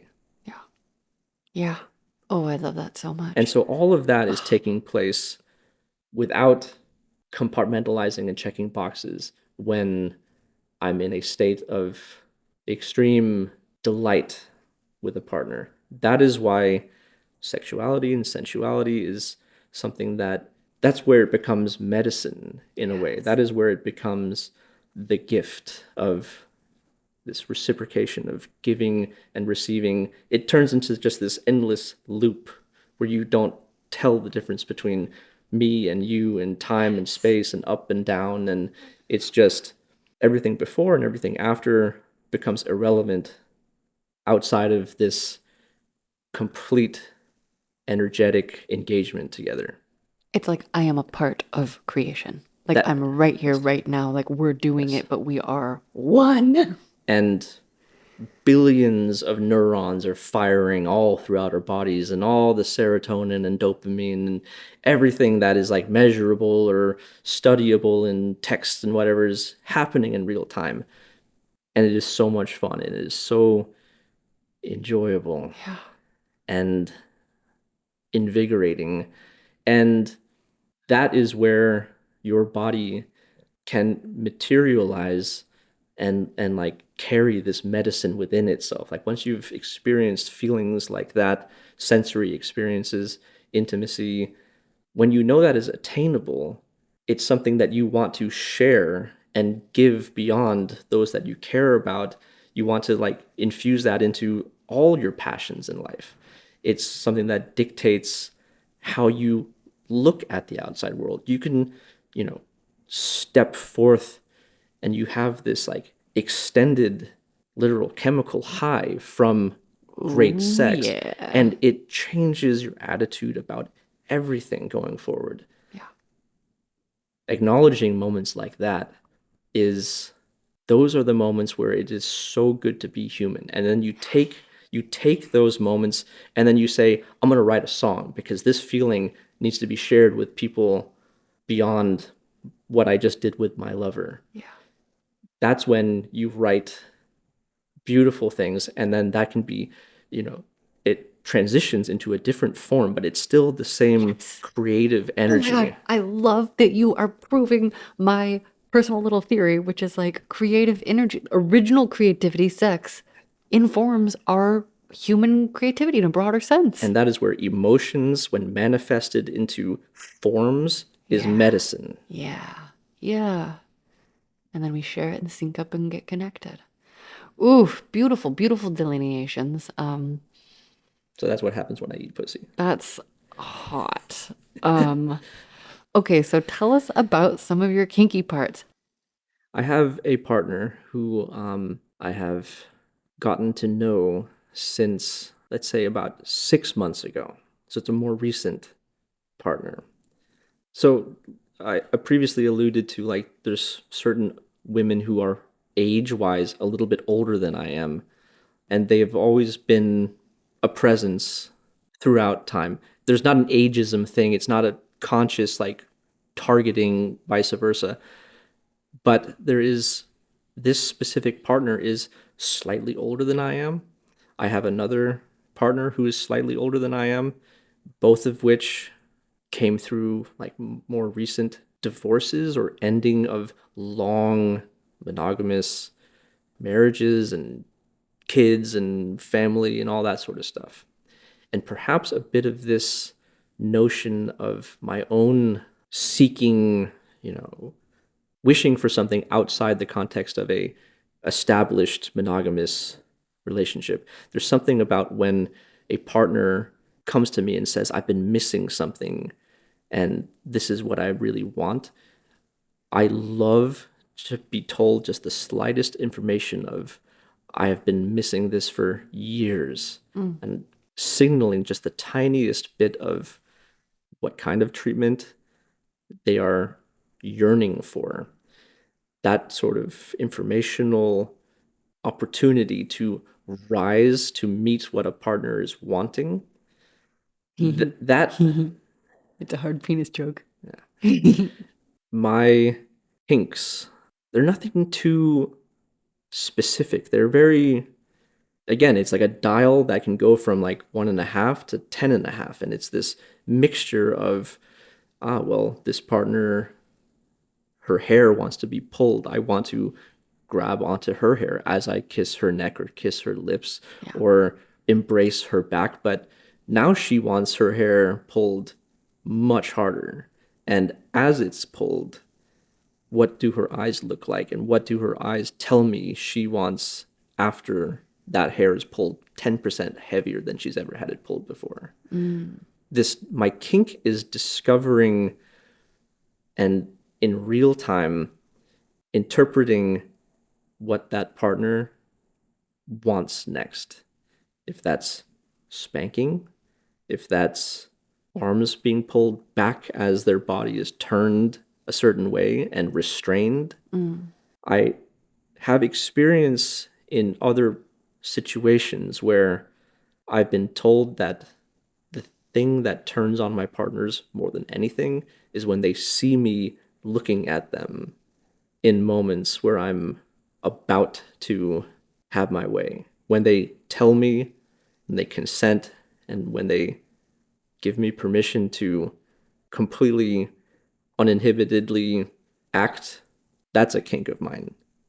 To have a submissive partner grant permission, because a lot of people who play in D and S don't understand that it's the submissive who has all of the power. It is upon the act of the submissive bestowing permission to the dominant that the dominant is able to possess that dynamic and energy and that position and that physical manifestation. Yes. It's a power exchange. Exactly. And always play with safe words.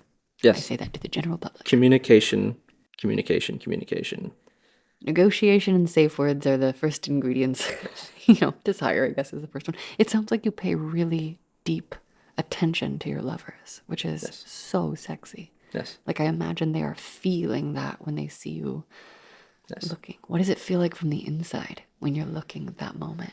It is the anti-venom of all of my teenage rejection.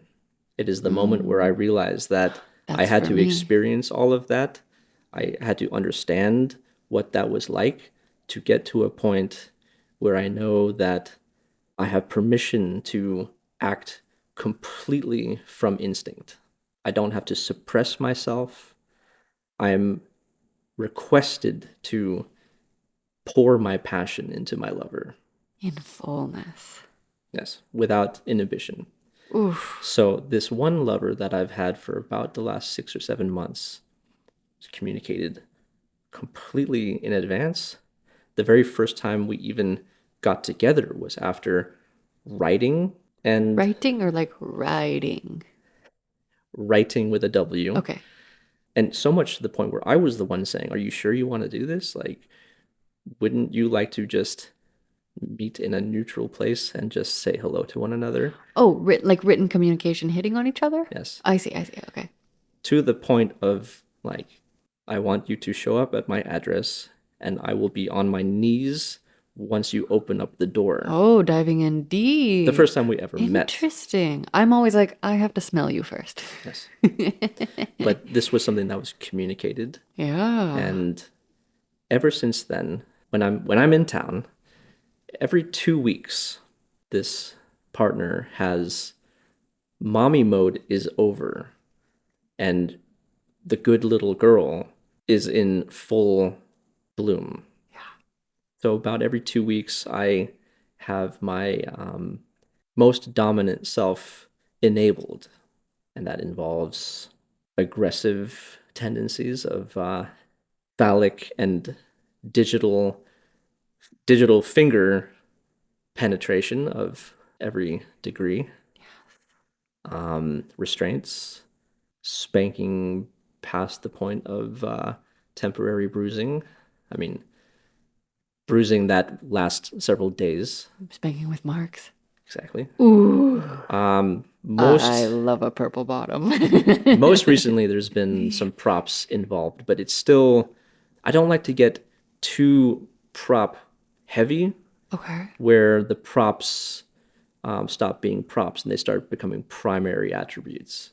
Okay. Props can be fun. I always like the physical body the best.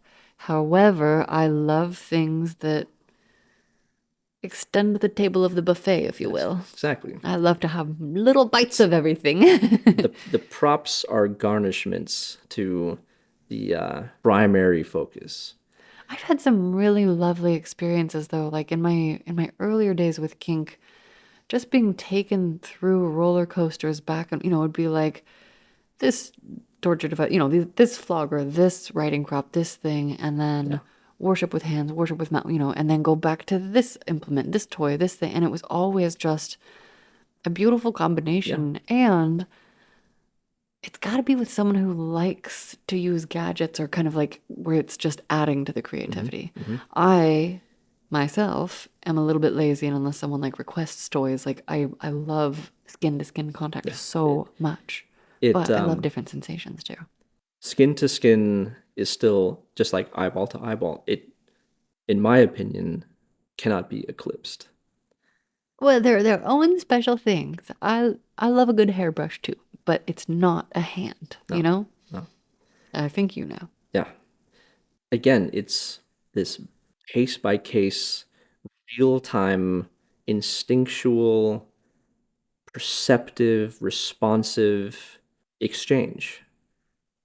So certain times I see that this partner needs more affirmation, and they also need more attention certain times. And other times can see that it's like bring the intensity more so. So it's that is the beauty of intimacy too. It's like never exactly the same every time. That is what is, thrilling and spurns the fantasies of the next time. Yeah. Okay. In polysecure, there is some statistic or saying that non-monogamous people experience or like they report a higher degree of personal growth because they have an opportunity to practice and experience different sides of themselves with different partners, and it's more opportunity for like co-creation and negotiation. On a personal level, I absolutely agree with that statement, both in terms of interactions with different partners, but even just an internal development and acknowledgement of personal changes, mental changes, emotional changes that come from explorations of that kind. And it's also something that has re-emphasized how satisfied I am in my current non-monogamous existence. Where that goes, like I said, I don't quite know, but We never do, even if we think we do. it's pretty difficult to envision if there was some situation that prompted a monogamous existence tomorrow. It would probably just be deep satisfaction, then you get distracted from other people. Would be my guess. I don't know. Right? Like what else could it be? You know, it's like I've never really been a monogamous type. Like from the time I was 5 years old, you know, I had 3 boyfriends on the playground before I identified that I like ladies and other people too. You know, but I'd play a game called Mistletoe Time where I'd run around with a green thing and try to kiss them all, and they were my 3 future husbands. You know, and then yeah, I don't know. There was a normative moment where I was like, okay, I guess the thing is people buckle down. But every time I've ever gotten close to making a commit, actually, no, that's not true. My very first boyfriend, I was excited to like be a thing with him. And that was it. Like, and my eyes did wander at the end, and I felt constricted and I felt constrained, and I don't like it. I want to have self-expression and freedom, and I want my partner to have that too. I think it's something like playing house syndrome. There's something, especially very early on at a young age, there's something appealing about playing house. For 15 minutes during recess, which is an age for elementary schooler play, you know, and then you play house with different people every day. But there's also something to be said about, like, on a animal kingdom sense, there's very few living mammals or living beings on this planet right now that are engineered to like mate for life and be monogamous. But people love to talk about prairie voles. They're like, but the prairie voles, but the lobsters, but what are the other ones? The swans, otters. Yeah, there's like a handful, and people like point to it, and I'm like, And they're the same ones that are also, Also talking like about homosexuality doesn't exist in the animal kingdom. Well, no, that's not true either. Yeah. No, so it's the same audience and the same talking points, but brings me back to the fact that human beings, the whole construct of monogamy is not central to our species. So much time and energy and emotion and process of daily life has gone into trying to perpetuate the sanctity, quote unquote, of this monogamous family life thing, like in a historical sense. Or just pretending and then cheating on each other. And the whole time, it has never, I like to, like, the old fashioned old soul in me likes, hear stories about people who found their quote unquote soulmate I know those and all that. people. Yes, I That's don't deny great that for they them. exist, but you ask them honestly, they all will tell you there were challenges, and we have to, we love each other intensely, and that's beautiful, but there's a journey to all of this. Yeah. And it's interesting on a social level too today to think about the future and how much has changed in society and communication and quote unquote dating tendencies, and reflected in, quote unquote successful monogamous relationships and marriages and divorce rates and all that sort of stuff. All these statistics that really don't mean anything but are like talking points, versus the notion of each individual's identification of their sensual self, their emotional self, how intimacy is or isn't a source of medicine in their personal life and their relationships, and how if we all figure out ways in which we can harness our sensual capacities and figure out what works for each other, whether that is monogamy or whether that is other forms of relationships to each other, and the way that we pleasure one another and pleasure ourselves, and that connection to how our mentality and our physical functions and our outlook and our spiritual identity, where all those things merge together, versus this like perpetuation of monogamous society. Like, Yeah. I don't know. It gets bigger picture as I keep Totally. going, but Always. it's unavoidable in some sense. So while I'm both hyperfixating, and while I love this like intense, timeless sexual energy of partnership, that feels even better because all this other time when I'm thinking and overthinking about all the things I just talked about, like my mind wanders into the future and into the past, and it's like the sexual intimacy and heavy, intense partnership is like the bookend to where my mind goes in other times. So. Yeah. Yeah.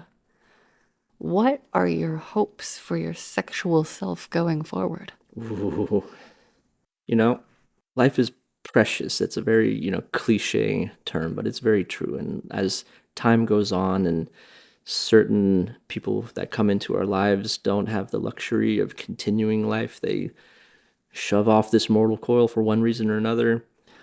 My only hope for whatever time I'm lucky enough to be around here for is to further adding to, sowing the seeds, nourishing the tendencies, adding to the equation of sharing sensuality as a gift with partners.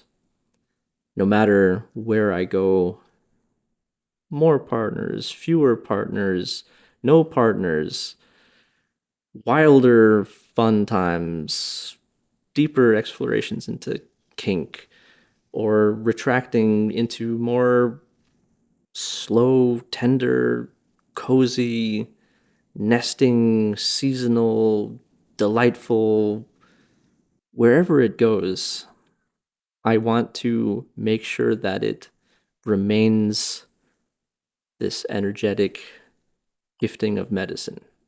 That's the only thing that I wish it to continue to be. And in the meantime, hey, if it gets wild and, if there's more partners who maybe say, oh, well, everything that this guy has said on this interview sounds pretty good, well, I could be a matchmaker. you know?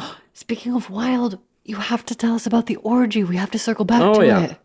All right. Well, as I was dipping into my first forays of non-monogamy after the last multi-year monogamous vanilla relationship ended, which was 2021. So COVID had happened and the world was opening up again. And this was also when I deliberately went into like explorations of non-monogamy. And like a little spiderweb effect, you kind of meet one partner with the same mindset and they say, there's a pool party happening over in suburbia. Oh, but that party has so and so that you meet there, and they say, we're getting a hotel next week. Why don't you come along and meet some of our other friends there? And oh, that dude who's railing that wife of that guy at that swinger party at that hotel says, my wife really loves guys with beards like you. You're coming over to meet my wife. I want you to. So it was like this mixture of like parties and groups and swingers and just this sort of networking of like any other sort of friendship, but with a wonderful overtone of introduction into just we fuck each other's brains out and have a great time. And like, not everyone at these parties is like into it. There's always, depending on the size of the parties and whatever, it's always a mixed bag, but definitely had some very fun explorations and that spiderweb effect of like getting to know each other. And then so and so says, you should try what Nico does because I think you're going to dig X, Y, and Z or this, what have you. And so with that kind of mindset, I was going forward. I started kind of spending a lot of time abroad, and people don't understand that if you want to find people who have a certain mindset in any major city, you can find your nksters, you can find your swingers, you can find your whatever, religious people, your sports fans, your whatever. It's as common to find nksters and partiers, but especially in Northern Europe, there's like, in my experience, there's this like a cozy feeling behind like these get-togethers. So I found a couple of groups. There's one specifically in Stockholm that I've routinely been part of, and certain times it's like a big party. There's like 50, 60, 70 people there, and sometimes you just have a couple of drinks or chat or watch each other, and then other times it's like no one has any clothes on, and it's the nksters are on one side and the sex machines on the other side and the bar is on the other side and the couches are in the middle and the noise level is amazing. So that's also the fun of navigating different places and the vibe of different places and the people who are involved. But yeah, there's this one group in Stockholm that has a really good balance of it all. And different people of different gender identities all welcome to the same place, and different age ranges, and married couples and singles, and people who are there just to get flogged, and people who are there to meet other people so they can go on dates later. It's this wonderful community that I have really enjoyed getting to know and miss them when I'm not around. You identify as an introvert? Yes. If you come up to me on the street, I'm an introvert. What about in these spaces? Sometimes I'm going back to being a 15-year-old voyeur. Okay.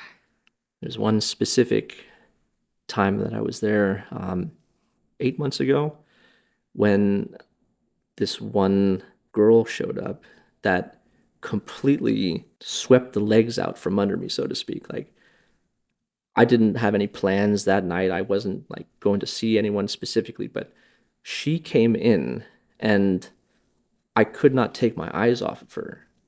And I didn't speak with anyone. I didn't engage with anyone. I literally had a drink and like, a little bit of conversation here and there, but I could not, every single place I went, I would hone in on her because I was so enamored with her persona that night. It's like sometimes people send out a beacon and I'm like, doo, doo, Yeah. doo, doo. So certain times that'll be the dynamic. And that's kind of, maybe that's something deep in my psychology, going back to being 15 and like hyper fixated on these details about witnessing someone else's pleasure that give me pleasure. But this girl who was at this party, maybe around my own age or so, and she had a really good time at this party. She was all over the place, and she was a very extroverted. But again, for me, watching how much she enjoyed herself satisfied me so much to see that this person, this girl, was freely receiving and getting what she came there for. And to see her from a distance or from up close, because as the night went on, she eventually was being double teamed by two dudes on the couch that I was right next to ahead of time. Anyways, she ended up being like right there. Wow. I still think about that. I am glad you do, and I'm glad you thought about it and shared it. Now I'm going to think about it. At the end of that party, I spoke to her and I just said, I just would like to share with you, if I may, that seeing how much you enjoyed yourself tonight gave me so much joy. And I'm proud of you for being you. And I hope to see you again sometime. Cute. I love that. If you had an unlimited budget to build your own pleasure palace, what elements would it include? And who would you invite? There's too many I possibilities. know that's unlimited. Okay, here's a framework. I need help building a room with the theme of voyeurism. It would have to have some spatial distance. It'll have to have some elements in the foreground that are obstructions so that voyeurism can take place with the illusion of being hidden. I'm not into like double-sided mirrors or things that are too obvious. The subtleties Subtle, yeah. are key, because that's like the beauty of the voyeuristic experience, is that you don't expect that the receiver of the gaze isn't necessarily knowing they're being watched the whole time. It can't even be a voyeuristic room to common knowledge. No, for consent purposes at a pleasure palace, Yes, of yes. course it would be. And then Right. the exhibitionists would flock there. No, Because this is it's true. the by definition, the entire space is consensually voyeuristic. Yes. Affirmative.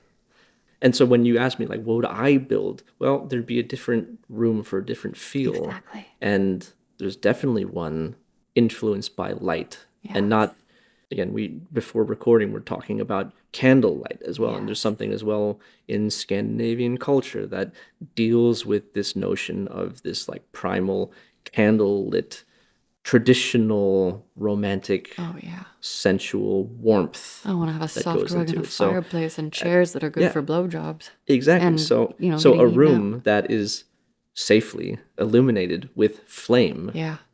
like you don't need anything else in there, like a couple of That's like hot. things for comfort and whatever. And Yeah. but to have a room that has no electric light in it, fuck, Oof. I would never leave that room. And I want the outdoor version of that too. Like the Sure, why not? campfire, like campfire rings and stuff. Yeah. Like, oof. I'm here for it. Okay.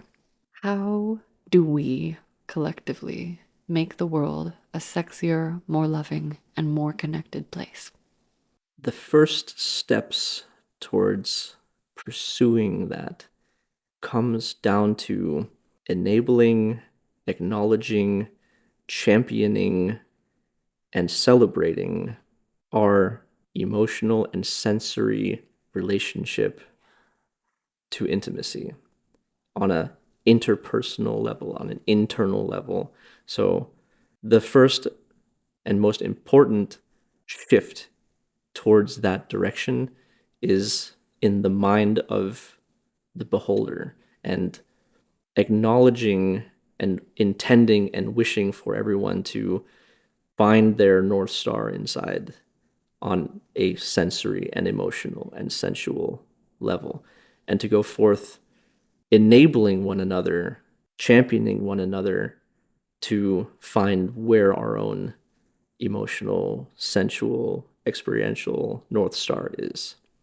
And then forgiving each other and not holding grudges and telling each other we're proud of each other for experiencing the pleasures that make us happy, and saying, I'm here to listen to you if you want to talk about challenges, or saying, I think there's someone I want you to meet. I think you're like assessing one another, accentuating one another for the gifts that we naturally have, our tendencies, like our strengths.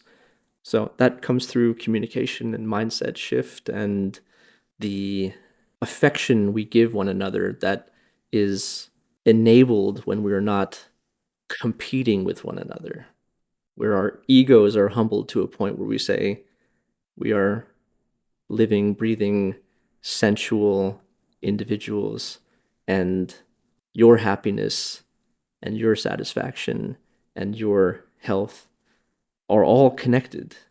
And how can I gift to help that continue? So then you can gift that to the next person that you come across. And it's this chain reaction. It's the ultimate supportive creative collaboration.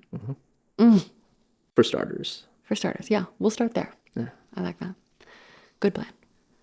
How do you like to spread ripples of love? One, eye gaze, hiss, caress, knead, pinch, spank at a time. Do you know my song? Maybe. I sing a song. Do you know it? No, I don't know this song. This is an actual song? I wrote it. All right. It's very short. I'll sing it for you. Well, you sang one My earlier, new so favorite it's only song. Yeah, this one's appropriate even we shorter. have another one. So I tell people this song can be edited with other words, but the base format of this song is one step at a time, one step at a time, one kiss at a time, one spank at a time, one eye gaze at a time. In real time, because that's the only thing that is actually real. Yes. And I'm looking for practical, tangible ripples of love. Yeah. The human experience. Wow, wow, wow. Nico, thank you for joining me for this beautiful conversation. And thank you for sharing your sex story. I'm tremendously honored to have shared this time with you, and I look forward to the next episode. Lovely woo humans, that is our show. Remember to follow your hearts and follow your parts and follow me in family-friendly internet places at Lunar Woohoo, or if you're in naughty internet places, at Lunar Secrets. Visit howtowoo.fyi for links to everything. You can support our awesome show on Patreon for early ad-free episodes. You can worship me virtually on OnlyFans or Sextpanther, or we can work together in person in a number of excellent creative capacities. You can also ask a question, share a story, or apply to be a guest at howtowoo.fyi if you want to be on the show. And tell a friend to help us grow. Take care of yourselves, take care of each other, and let me know how you're spreading ripples of love.